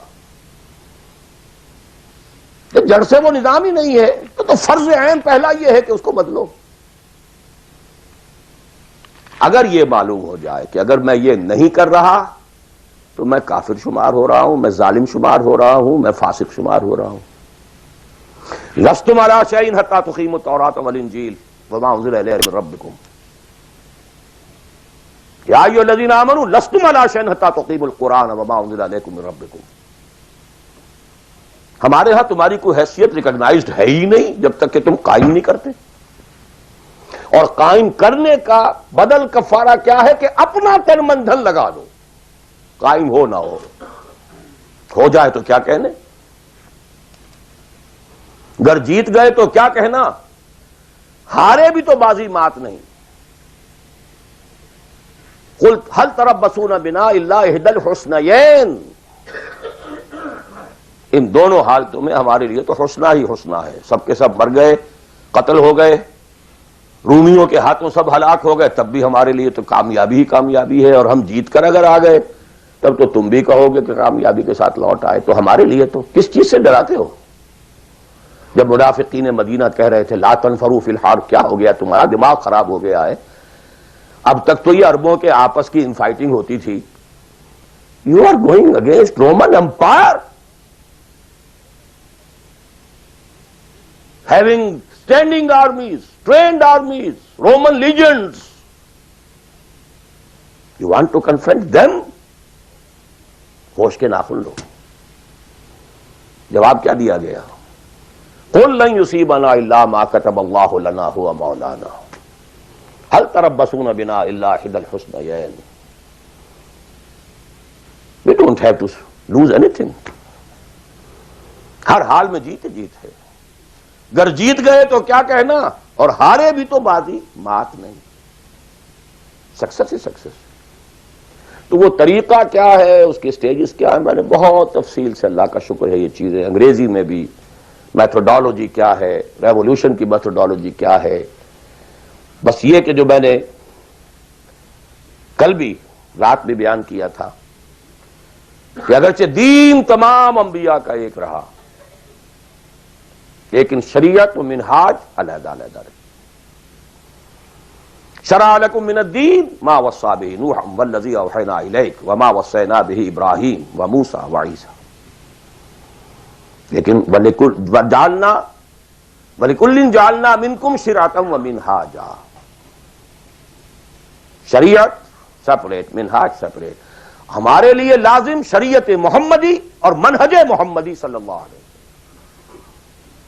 اس میں ساری نفی ہے. جی حضرت یوسف نے تو یوں کیا تھا. بھئی کیا تھا، وہ تو غیر اسلامی ماحول میں جا کر اور غیر اسلامی حکومت کے اندر انہوں نے ایک بہت اونچا آفس لے لیا تھا. انہوں نے پہلے شرط یہ لگائی، پہلے ایمان لاؤ پھر میں آ کے تمہارے ہاں یہ کام کروں گا. وہ منہج اور منہاج ہمارے لیے نہیں ہے. اب لقد کان لکم فی رسول اللہ اسوۃ حسنہ لکل جعلنا منکم شرعۃ ومنہاجا. اب آپ یہ کہیں کہ صاحب ان کے ہاں تو شراب حرام نہیں تھی، تو نہیں تھی، تو نہیں تھی. ہمارے ہاں حرام ہے. سابقہ شریعتوں میں سجدہ تعظیمی حلال تھا، کسی کے سامنے جھک جانا، ہمارے لیے حرام کر دی گئی ہے. شریعت اب محمد کی ہے صلی اللہ علیہ وسلم. بمصطفیٰ برساں کی خیش را کے دی ہم اگر بہو نہ رسیدی تمام بولا بیس. اسی طرح منہج اور منہاج محمد کا ہوگا صلی اللہ علیہ وسلم. لن یصلح آخر هذه الامہ الا بما صلح به اولها. اس امت کے آخری حصے کی اصلاح نہیں ہو سکے گی مگر صرف اس طریقے سے جس طریقے پر کہ پہلے حصے کی اصلاح ہوئی تھی. اب یہ ہے آپ کے لیے، آپ کی سمجھ ہے، آپ کی صلاحیت ہے، آپ ذہین ہیں، آپ تعلیم یافتہ ہیں. Read between the lines of the سیرہ. منہج اخذ کیجئے سیرت سے. کیا منہج تھا، کیا میتھوڈالوجی، کیسے آپ نے کام شروع کیا، کتنے سٹیجز سے گزرے، کسی ایک سٹیج سے دوسری سٹیج میں جانے کے لیے کیا شرط تھی، کس درجے تک ایک کام اکمپلش ہو جائے تو پھر اگلے درجے پہ قدم رکھا جائے. یہ ساری چیزیں وہ آپ کو ڈیڈیوس کرنی ہوں گی، انفر کرنی ہوں گی. اس کا استدلال کیجئے، استنباط کیجئے، استخراج کیجئے اور اس سے نکالیے. لیکن یہ کہ میں اس وقت اس تفصیل میں نہیں جا رہا ہوں، سوائے ان دو باتوں کے کہ نمبر ایک، منہج، منہاج، میتھوڈالوجی لازماً سیرت محمدی سے لینی ہوگی صلی اللہ علیہ وسلم. اور دوسری بات، یہ کام ہرگز ہرگز انفرادی طور پر نہیں ہو سکتا. اس کے لیے جماعت لازم. دھوکہ دیں گے اپنے آپ کو اگر سمجھتے ہیں کہ ہم یہ کام کر رہے ہیں. ہاں ایک آدمی ہے جماعت بنانے کی دھن میں لگا ہوا ہے، ابھی لوگ اس کے ساتھ نہیں آئے، وہ جماعت کے حکم میں ہے. کان ابراہیم امتن قانتن. کل آ جائیں گے، پرسوں آ جائیں گے. کوئی وقت آئے گا کہ گئے دن کے تنہا تھا میں انجمن میں، یہاں اب میرے رازداں اور بھی ہیں. آخر حضور کو بھی پہلے دن تو 4 ہی ملے تھے. خدیجہ الکبریٰ رضی اللہ تعالی عنہ، ابو بکر صدیق رضی اللہ تعالی عنہ، علی رضی اللہ تعالی عنہ، زید ابن حارثہ رضی اللہ تعالی عنہ، 4 ہی تو ملے تھے نا. اور 10 برس میں جا کے بھی بمشکل 125 ملے تھے. ایسا نہیں تھا کہ ٹھٹ کے ٹھٹ لگ گئے ہوں اور ہزاروں اور لاکھوں آ گئے. In the 10th year after the beginning of Wahi, not more than 125 or maximum 150 people were around him. لیکن جماعت، ید اللہ علی الجماعہ، علیکم بالجماعہ. اور اس میں حضرت عمر کا جو اثر ہے، اثر کو بھی ہم حدیث کہتے ہیں. حدیث 2 چیزوں کے مجموعے کا نام ہے، اخبار و آثار، رسول کا کوئی قول، کوئی فعل، کوئی تقریر، کسی چیز کو آپ نے دیکھا اور برقرار رکھا، یہ خبر کہلاتی ہے۔ صحابی کا کوئی فعل، کوئی قول یا تقریر، یہ اثر کہلاتی ہے۔ اخبار جمع آثار یہ حدیث ہے۔ تو اثر ہے حضرت عمر کا رضی اللہ تعالی عنہ، لا اسلام الا بالجماعہ ولا جماعہ الا بالامارہ ولا امارہ الا بالسماع ولا سماع الا بالطاعہ۔ کوئی اسلام نہیں بغیر جماعت کے، کوئی جماعت نہیں بغیر امارت کے، کوئی امارت نہیں جب تک کہ حکم سنا نہ جا رہا ہو، اور کوئی سماعت کے معنی نہیں جب تک کہ حکم مانا نہ جائے۔ جماعت ایسوسیشن نہیں، انجمن نہیں، سوسائٹی نہیں، ادارہ نہیں۔ Institution is something else, association is something else, organisation, party, حزب اللہ، حزب الشیطان، clear cut polarization. This polarization takes some time. وقت لگتا ہے۔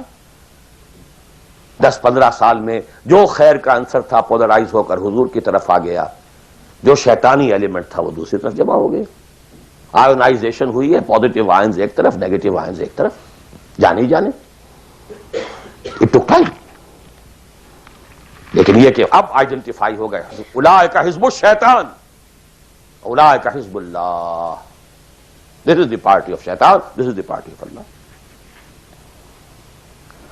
اور تیسری بات یہ اس جماعت کے ضمن میں، جماعت جو ہے جس میں کہ سمع و طاعت ہو، وہ جماعت ہے، listen and obey۔ اس سے کمتر جماعت نہیں ہے۔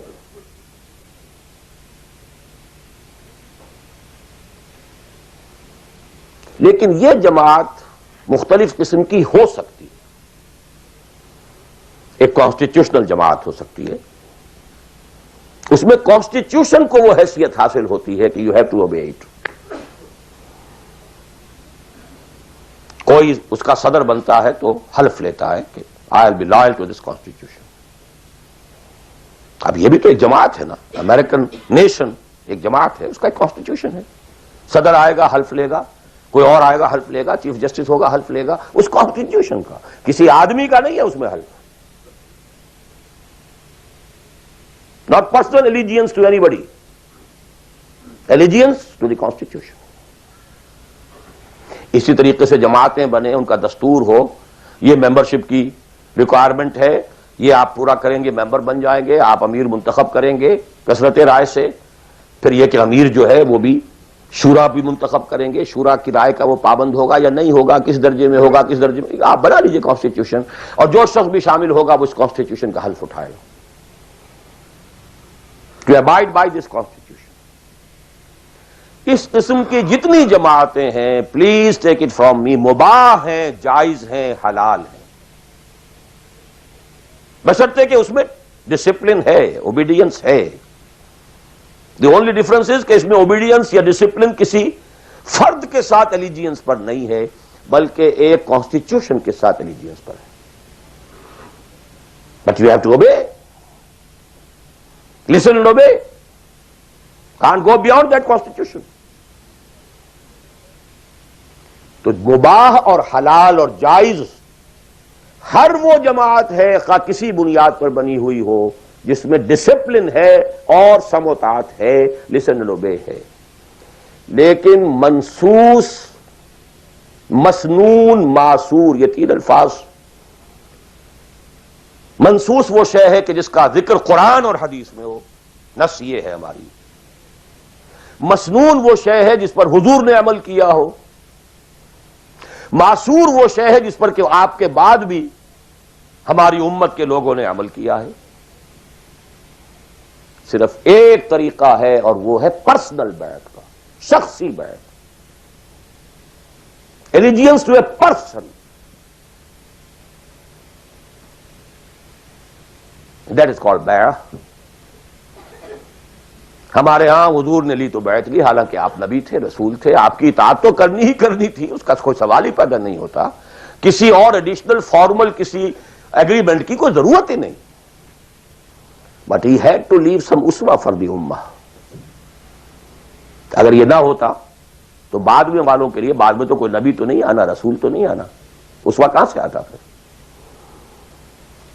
بایعنا رسول اللہ صلی اللہ علیہ وسلم علی السمع والطاعۃ فی العسر والیسر والمنشۃ والمکرہ وعلی عثرۃ علینا وعلی لا ننازع امر اہلہ وعلی نقول بالحق اینما کنا لا نخاف فی اللہ لومۃ لائم.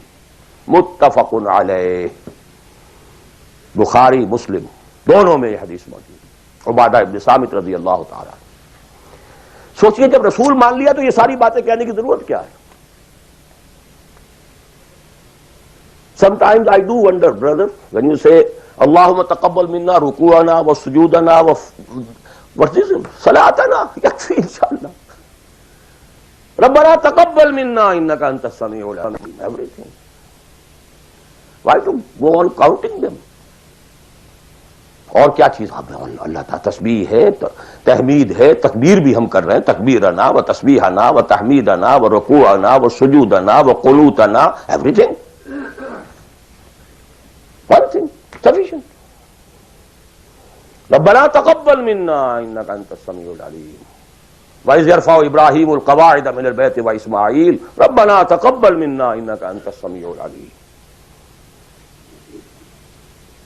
So actually, but here we find, اطاعہ حضور کے لیے ایک بات تھی، ماننا ہے، ہر حکم ماننا. لیکن یہ ساری شرطیں کیوں دی محمد نے صلی اللہ علیہ وسلم؟ It was not an oratory, یہ کوئی خطابت نہیں تھی، لفاظی نہیں تھی. یہ در حقیقت اس جماعت کے لیے ناگزیر شرائط ہے. سمع و طاعت فی العسر والیسر، سننا اور ماننا چاہے مشکل ہو چاہے آسانی ہو. والمنشط والمکرہ، چاہے طبیعت آمادہ ہو اور چاہے طبیعت پر جبر کرنا پڑے. کوئی معاملہ تھا، فیصلہ ہوا ہے جو آپ کی رائے کے خلاف ہوا ہے، لیکن فیصلہ ہے، امیر کا حکم ہے. اب آپ کو اپنی طبیعت پر جبر کرنا پڑے گا اسے ماننے کے لیے، ماننا ہوگا. اور اگر فیصلہ آپ کی رائے کے مطابق ہوا ہے تو آپ بڑے شرح صدر کے ساتھ اس پر عمل کریں گے. وَعَلَىٰ عَثَرَةٍ عَلَيَّ، چاہے آپ دوسروں کو مجھ پر ترجیح دے دیں، that is the main thing. جماعتوں کا بیڑا غرق تو ہوتا ہے اس چیز سے. آپ نے اس کو کیوں بنا دیا؟ میں پرانا آدمی، میں سینئر آدمی، آپ نے زید ابن حارثہ کو بنا دیا. یہ تو آزاد شدہ غلام ہے. بڑے بڑے جلیل القدر جو ہیں قریش کے سردار اس کے کہہ جائیں گے. حضور کا چچا زاد بھائی ساتھ ہے. زید شہید ہوئے ہیں. جعفر طیار رضی اللہ تعالی عنہ، ابن ابی طالب، he was under him. پھر آخری لشکر میں آپ نے اسامہ کو بنا دیا، اور ستم بالا ہے ستم. ینگ مین، اس کی کمانڈ میں آپ دے رہے ہیں کبار صحابہ کو. No, it's your prerogative. To whomsoever you give the office, it's your prerogative. We are not going to question it. کبھی نہیں آپ پر اعتراض کریں گے. علی عثرۃ علینا، آپ جس کو چاہیں ہم پر ترجیح دیں. لا ننازع الامر اہلہ، اور جس کو آپ ذمہ دار امیر بنا دیں گے اس سے جھگڑیں گے نہیں، کوآپریٹ کریں گے. وَلَا نَقُولَ بِالْحَقِّ أَيْنَمَا كُنَّا لَا نَخَافُ فِي اللَّهِ لَوْمَةَ لَائِمٍ. البتہ جہاں بھی ہوں گے حق بات کہیں گے، جو اپنی رائے ہے وہ ضرور دیں گے، زبان اپنی بند نہیں کریں گے کہ خام خواہ کوئی مذاق اڑے گا میں نے یہ بات کہہ دی. نہیں، I won't withhold my opinion. وہ میں بیان کروں. Complete constitution of حزب اللہ ایک حدیث میں. بہرحال اب آخری بات کی طرف میں آ رہا ہوں. ذرا پھر گن لیجئے کہاں سے ہم چلے تھے. 100 بات کی ایک بات، ہاتھی کے پاؤں میں سب کے پاؤں، ایک لفظ عبادت پورا کر دو، نجات بھی ہے، فوز بھی ہے، فلاح بھی ہے، سب کچھ. اس میں تو یہی ہے کہ آپ کامیاب ہو گئے تو جتنا آپ گڑ ڈالیں گے اتنا میٹھا ہوتا جائے گا، جتنا اور ایکزرٹ کریں گے اتنا نمبر زیادہ آتے جائیں گے. وہ پھر رشد بھی ہوگا، سعادت بھی ہوگی، فوز بھی ہوگی، فلاح بھی ہوگی. بٹ منیمم نجات.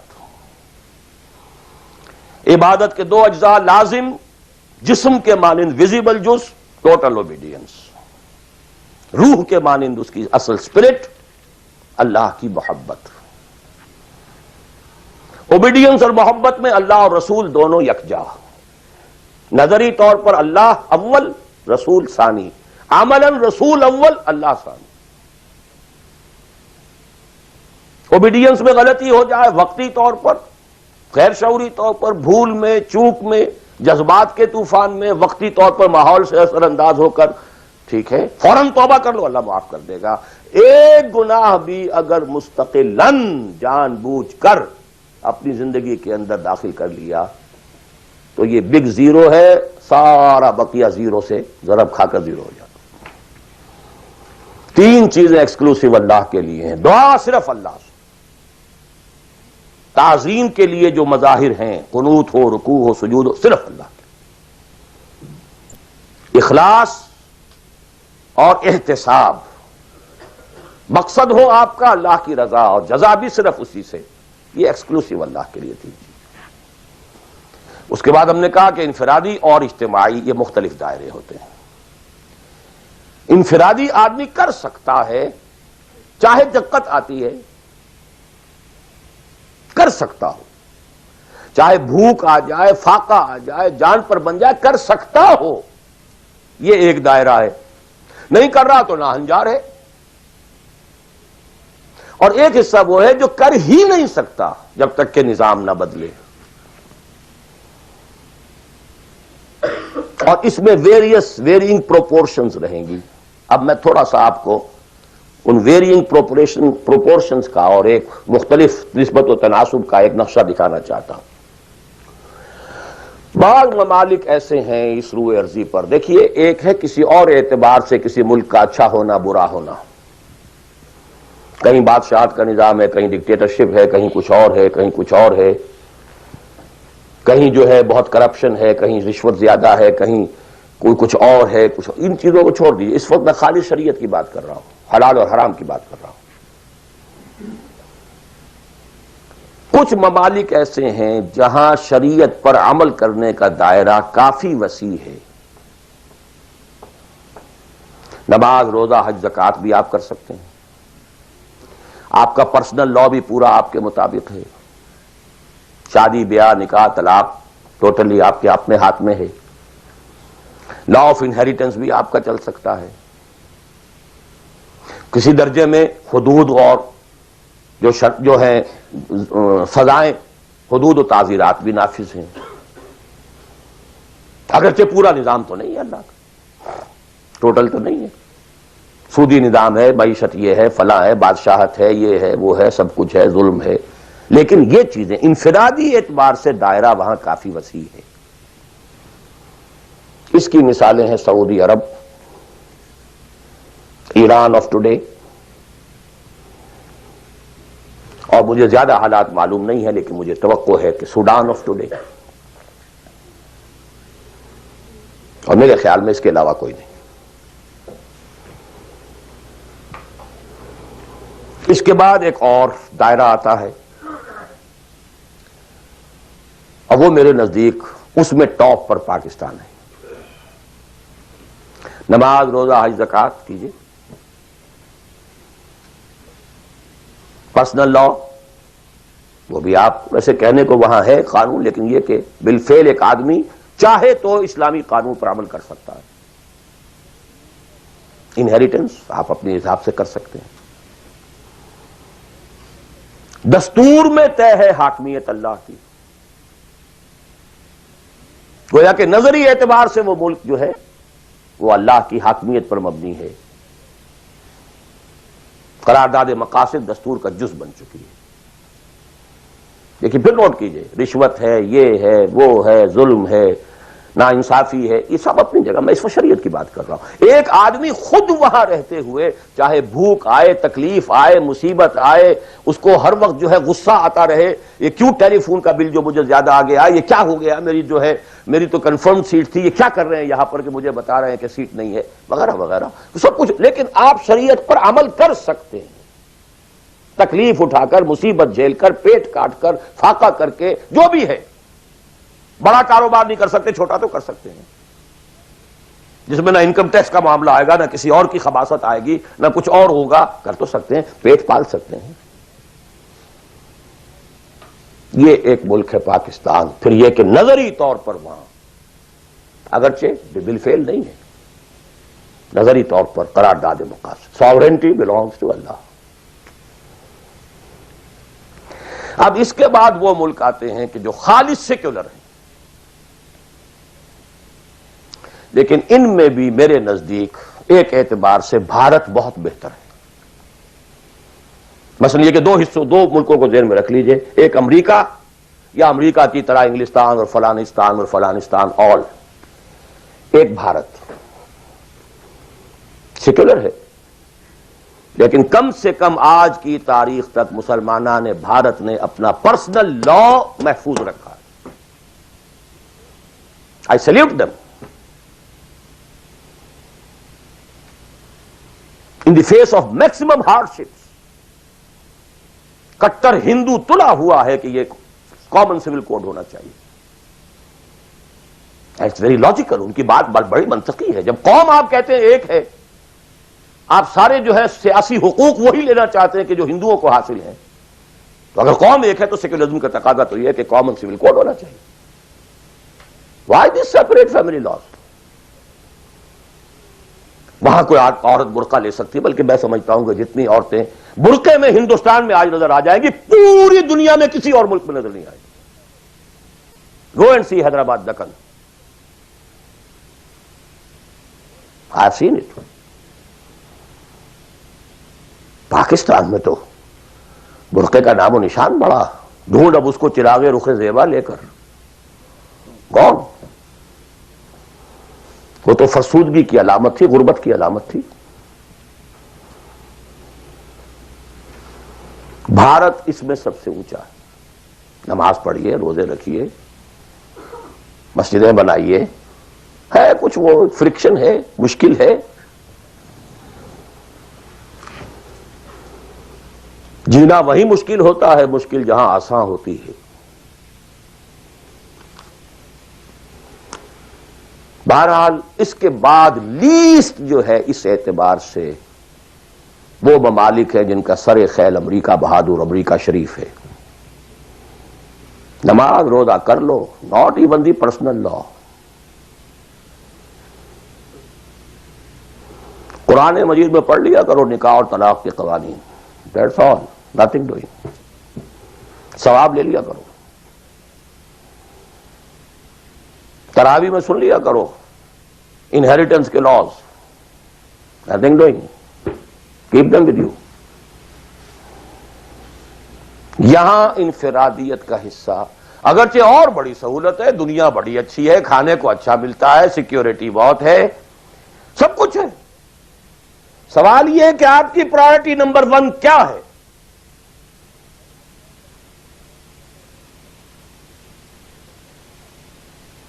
تو بائی چوائس اگر کسی کا مسئلہ ہے تو میرے نزدیک وہ بڑا مخدوش ہے۔ ایک شخص پیدا ہی یہاں ہوا ہے، وہ بات اور ہے بالکل۔ وہ تو ایسے ہی جیسے حضور مکے میں پیدا ہوئے، کفر کفر تھا۔ اسٹرگل کرے، کوشش کرے، جد و جہد کرے، اسی جد و جہد میں جان دے دے، you are successful. But by choice, جہاں زیادہ دین کا حصہ ہے اس کو چھوڑ کر جہاں کم حصہ ہے وہاں آنا، اور کس لیے آنا؟ For better life, for better living, for better earning, for more comforts, more enjoyments. اب میں کوئی لفظ استعمال نہیں کرنا چاہتا آگے، it's for everybody to decide himself. یہ گریڈیشن ضرور ذہن میں رکھیں۔ پاکستان میں بہت گند ہے، بہت خرابی ہے، رشوت ہے، جھوٹ ہے، لیگ پولنگ ہے، بیک بائٹنگ ہے، یہ ہے، وہ ہے، سود تو وہاں بھی ہے، یہ تو وہاں بھی، ٹھیک ہے، ایبسلیوٹلی کریکٹ۔ وہاں بھی معیشت سود کی ہے، معیشت تو ساری سود کی سعودی عرب کی بھی ہے، سارے دینی ادارے چلتے ہیں وہاں پہ سود کے پیسوں پر۔ یہ ڈاکٹر غلام مرتضیٰ ملک صاحب نے مجھے بتایا، جو ٹی وی وغیرہ پہ کافی آتے ہیں، کہ ایک مرتبہ ان کی سیلری تھی، سعودی عرب میں وہ کام کرتے تھے، اس میں ہاؤس رینٹ کئی مہینے جو ہے وہ کسی غلطی کی وجہ سے وہ شامل نہیں کیا گیا، تو انہوں نے ایک ایریئرز کا بل بنایا۔ اب وہ بل گیا، اب وہ کئی مہینے ہو گئے، جا کے پوچھتے تھے تو جواب یہ دیتا تھا ما جعل قسط نہیں آئی ابھی۔ اب وہ کئی مہینے سننے کے بعد کہا واٹ از دس قسط؟ پتہ نہیں آپ کو شیخ؟ نہیں، اتنا روپیہ امریکن بینکس میں رکھا گیا ہے اس ادارے کے نام سے جس کے سود سے آپ کی تنخواہیں ملتی ہیں، وہ سود کی قسط آئی نہیں۔ جیسے دن سعودی عربیہ، آخر سارا پیٹرن تو وہی ہے نا، سیکھا تو یہیں سے ہے، جو کچھ سیکھا ہے، فاؤنڈیشنز بنتی ہیں، جو انڈومنٹس ہوتے ہیں، اسی سے ادارے چلتے ہیں، آخر اور کہاں سے ہیں؟ معلم کل تو یہی ہے نا۔ یہ صورتحال، لیکن پھر بھی گریڈز کا فرق جو میں نے آپ کو کہا، وہاں ایک شخص جتنے حصے پر زندگی میں دین پر عمل کر سکے گا، کہیں اور اتنے حصے پر بھی نہیں کر سکتا۔ اس اعتبار سے فرق اور ہے۔ عبادت کے اس کانسیپٹ کو سامنے رکھیے، انفرادی، اجتماعی، ویئرنگ ڈگریز۔ اب ظاہر بات ہے، آخری پوائنٹ ہے میرا یہ، جتنی حالت خراب ہے اتنی ہی شدید محنت درکار ہوگی اور اتنا ہی زیادہ ثواب ملے گا۔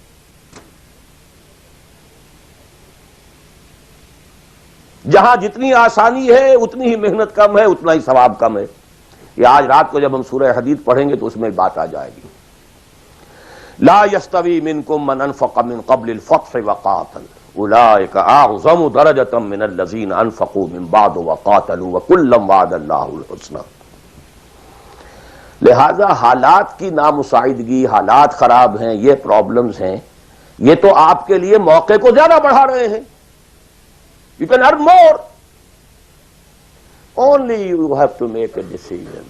What is your priority number one? Inna salati wa nusuki wa mahyaya wa mamati lillahi rabbil alamin. The minimum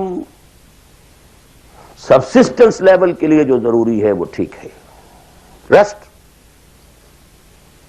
for Allah, for His deen. قل ان كان آباؤكم وابناؤكم واخوانكم وازواجكم وعشيرتكم واموال اقترفتموها وتجارة تخشون كسادها ومساكن ترضونها احب اليكم من الله ورسوله وجهاد في سبيله فتربصوا حتى ياتي الله بامره والله لا يهدي القوم الفاسقين۔ میں اللہ سے دعا کرتا ہوں کہ آپ اس کے لیے فرم فیصلہ کریں، اور اس کے لیے ظاہر بات ہے انفرادی حصے پر عمل انفرادی ہوگا، اجتماعی پر جماعت کے بغیر ممکن نہیں۔ کفارہ ادا کرنے کے لیے جماعت ہوگی، جماعت جو سم و طاعت کے ساتھ ہو، چاہے یہ سم و طاعت کسی دستور کا ہے اور چاہے یہ سم و طاعت کسی شخص کا ہے۔ دستور کے ساتھ سم و طاعت مباح ہے، جائز ہے، حلال ہے، لیکن ایک شخص کے ساتھ سم و طاعت منسوس ہے، مسنون ہے، معصور ہے، اور ان دونوں کے درمیان جو فرق و تفاوت ہے اس کو بیان کرنے کی ضرورت نہیں۔ آخر میں دوبارہ یاد دلا رہا ہوں وہ دعا، اللہم ارنا الحق حقا وارزقنا اتباعہ وارنا الباطل باطلا وارزقنا اجتنابہ، اللہم وفقنا لما تحب وترضى، اللہم وفقنا نہجر کل ما تکرہہ، اللہم وفقنا نجاہد فی سبیلک جہد استطاعتنا، اللہم وفقنا نجاہد فی سبیلک باموالنا وانفسنا، اللہم وفقنا نبذل اموالنا ننفق اموالنا ونبذل انفسنا فی سبیلک، اللہم لا تزغ قلوبنا بعد اذ ہدیتنا وہب لنا من لدنک رحمہ انک انت الوہاب۔ اے اللہ، ہمارے دلوں میں اگر اس وقت خیر کا کوئی رجحان پیدا ہوا ہے، کوئی عزم پیدا ہوا ہے، کوئی ارادہ پیدا ہوا ہے، تو اے اللہ اس ارادے کو تقویت دے، اس کو آگے بڑھا، اس پر عمل کرنے کی توفیق عطا فرما۔ اقول قولی ھذا واستغفر اللہ لی ولکم ولسائر المسلمین والمسلمات.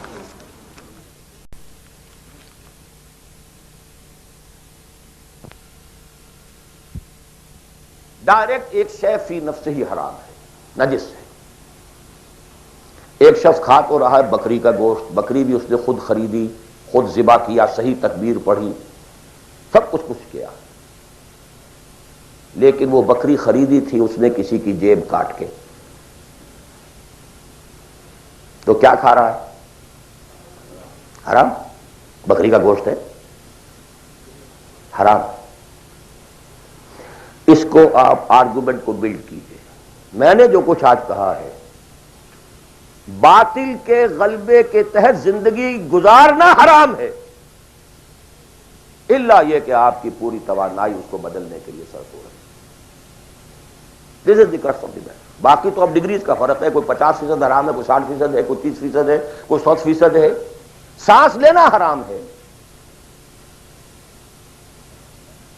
If you have reconciled with it, your very life is haram. باقی سب ڈگریز کا معاملہ ہو جائے گا. آپ کوئی شخص بینک کی سروس کر رہا ہے، کوئی شخص بینک سے اوور ڈرافٹ لے کے بزنس چلا رہا ہے، کوئی ایک ایسی فرم کے اندر اکاؤنٹنٹ کی حیثیت سے کام کر رہا ہے کہ جس میں بینک کا اوور ڈرافٹ بھی ہے، سب کچھ ہے، وہ انٹریز بھی پاس کر رہا ہے، لکھ بھی رہا ہے. کوئی شخص بیچارہ مزدور ہے، اس کارخانے میں کام کر رہا ہے کہ جو چل ہی رہا ہے اوور ڈرافٹ کے اوپر، بینک کے اوپر. اب یہ آپ سمجھیے کہ ایک گریڈیشن تو ہوتی چلی جائے گی. کوئی کچھ بھی نہیں کر رہا، سانس لے رہا ہے، تو حضور نے فرمایا کہ ایک زمانہ آئے گا کہ انسان سود سے جو بچ بھی جائے گا، سود کے دخان اور بخار سے نہیں بچ سکے گا. He has to inhale. سانس تو لینا ہے اسے، اور سانس کے ساتھ اس کا سود جائے گا. گندم کے ہر دانے کے اندر سود ہوگا تو کیا کرے گا؟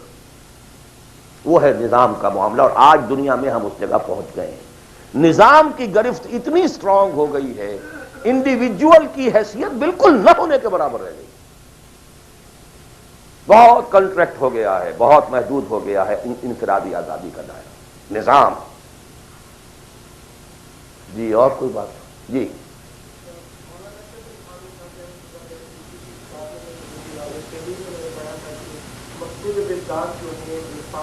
بنیادی ارکان شہادت، نماز، روزہ، زکات، یہ چار چیزیں جو ہیں یہ مقصود بذات ہے. آپ کی باتوں سے کچھ اندازہ ہوا مجھے کہ مقصود بذات نہیں ہے بلکہ مقصود بذات کچھ اور ہے جو آپ نے بھی بیان کیا. تو ذرا اس فرق کی کچھ وضاحت کرنا چاہیے. میں اس مولانا اشرف علی تھانوی صاحب کی شخصیت سے جو حسن ظن رکھتا ہوں، اس کی بنا پر میرا یہ گمان ہے کہ شاید آپ نے سمجھنے میں غلطی کی ہو، تو میں ان کی بات کی تردید نہیں کر رہا، جو بات آپ کہہ رہے ہیں اس کی تردید کر رہا ہوں. یہ تو اس حدیث صریح کے منافی ہے کہ جو سب سے زیادہ عام ہے اور ہر مسلمان کو یاد ہے، بنی الاسلام علی خمس. 5 چیزوں پر اسلام قائم ہے. تو مقصود بالذات کیا ہے؟ اسلام یا نماز، روزہ، حج و زکات؟ اسلام. There are pillars and pillars are there to support the roof. The roof is Islam, عبادت. ادخلوا فی السلم کافہ. اعبدوا اللہ. اسلام، عبادت، اطاعت، یہ سب کے سب جو ہیں در حقیقت اس کے پلرز ہیں، ارکان اسلام ہیں. رکن کہتے ہیں ستون کو.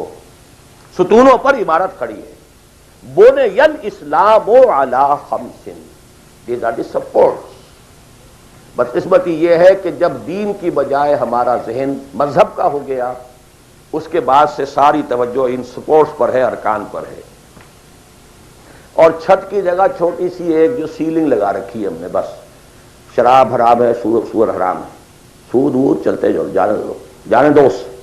وہ جو کراچی میں وہ بس والے کہتے ہیں جانے دو، باقی سب ٹھیک ہے، بس یہ کہ سود نہیں، یہ سور نہیں کھانا، سود کھاؤ. دال اور رے کا فرق ہے سر.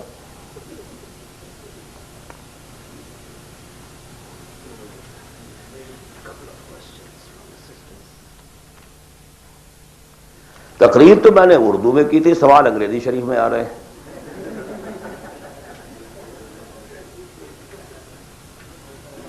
اب یہ وہی گوشت کے احکام شروع ہو گئے ہیں.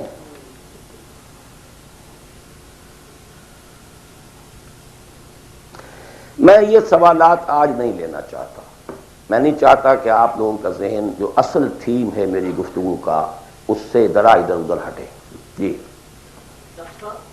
آپ کی بہت سی تقریروں میں پہلے بھی میں نے سنا ہے کہ آپ نے پرفیکٹ کیا ہے کہ یہاں کی بجائے آپ پاکستان میں جو اسلامی نظام کو برپا کرنے کے لیے پرفیکٹ کرتے ہیں، لیکن بہت سے علماء کے دوسرے جو جن میں مولانا یوسف اصلاحی صاحب بھی اور دوسرے بھی ہیں، وہ اس چیز کو کہتے ہیں کہ جو لوگ یہاں آگے ہیں یہ اللہ تعالیٰ کا ایک پروگرام تھا جس کے تحت اس نے ان کو یہاں پہنچایا ہے، اور ان کا یہ کام ہے کہ یہاں اس کام کو جتنا بھی ہو سکتا ہے آگے لے کے جائیں چلیں. اور جو لوگ چلے ہیں اس میں الحمدللہ بہت زیادہ صلاح کی جو ہے نا کام سے آگے بڑھے ہیں، غیر مصنوع ہوئے. اس کے مطلب آپ کی کیا کیا خیال ہے؟ یہ سوال ریکارڈ ہو گیا ہوگا یا نہیں ہوا ہوگا؟ چلیے جواب سے سمجھ میں آ جائے گا کہ سوال کیا ہے. دیکھیے میں نے ایک بات عرض کی تھی، جو شخص کہیں پیدا ہوا ہے اس کے اوپر پہلی ذمہ داری اسی جگہ کی ہے. اسی جگہ کی زبان کو وہ صحیح سمجھتا ہے، صحیح بولتا ہے، اسی زبان میں وہ صحیح کمیونیکیٹ کر سکتا ہے. یہ ہے شریعت کا مستقل اصول.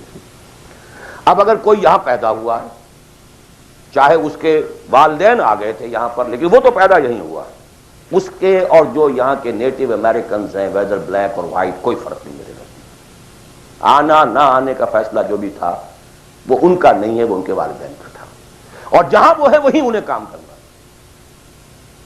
یہی کام کرنا ہے. طے یہاں پر بھی ہو جائے گا کہ یہاں پر بھی وہی ریشو پروپورشن وہی ہو، پرائرٹیز وہی ہو.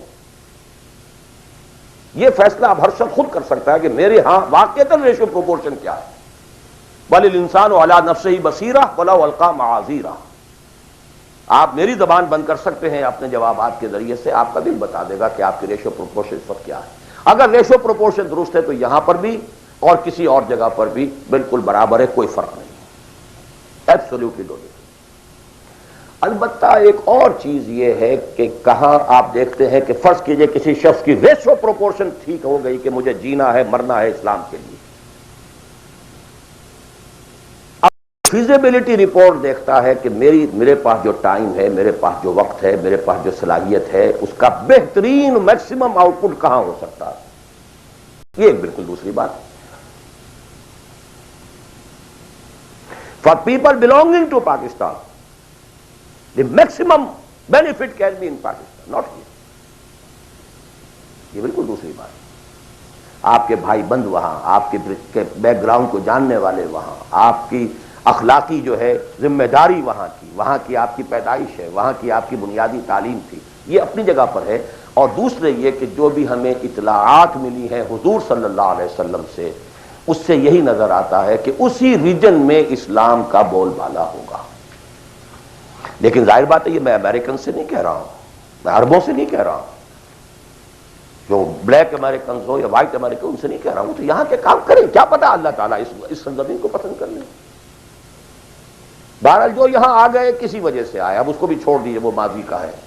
ان کے لیے یا تو اگر تو طے کر لیں کہ اب حقیقت میں چاہے فاقہ آئے چاہے کچھ ہو ہمیں کام یہ کرنا ہے، تو پھر تو میں پاکستانیوں کے لیے تو پریفر کرتا ہوں، اسپیشلی دی فرسٹ جنریشن، وہ اپنی اگلی جنریشن یہاں سے بلوا دیں کام اور آئیں واپس. ان کے بھانجے بھتیجے اور بھائی اور سالے اور بہنوئی سارے وہاں رہتے ہیں، بہت سو کے ماں باپ بھی وہاں پر ہیں. And we have much at stake over there. The only country in the whole of the world which was founded in the name of اسلام.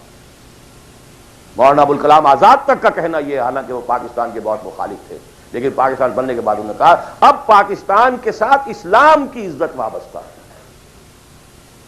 تکبیر، اللہ اکبر، تکبیر، اللہ اکبر. یہ ہے. اسی طرح مولانا مدنی رحمۃ اللہ علیہ نے فرمایا، حالانکہ پاکستان کے شدید مخالف تھے، ڈابھیل تشریف لائے ہوئے تھے وہ، وہاں کسی نے چھیڑ دیا وہ، پارٹیشن کے کچھ عرصے کے بعد کی بات ہے. پاکستان کے بارے میں کیا خیال ہے، وہ سمجھ گئے کہ یہ کیا چاہتا ہے مجھ سے. انہوں نے کہا کہ بھائی مسجد کے تعمیر ہونے سے پہلے اختلاف ہو سکتا ہے کہ یہ جگہ صحیح ہے یا نہیں ہے، کیا سائز ہونا چاہیے، کیا بننا چاہیے۔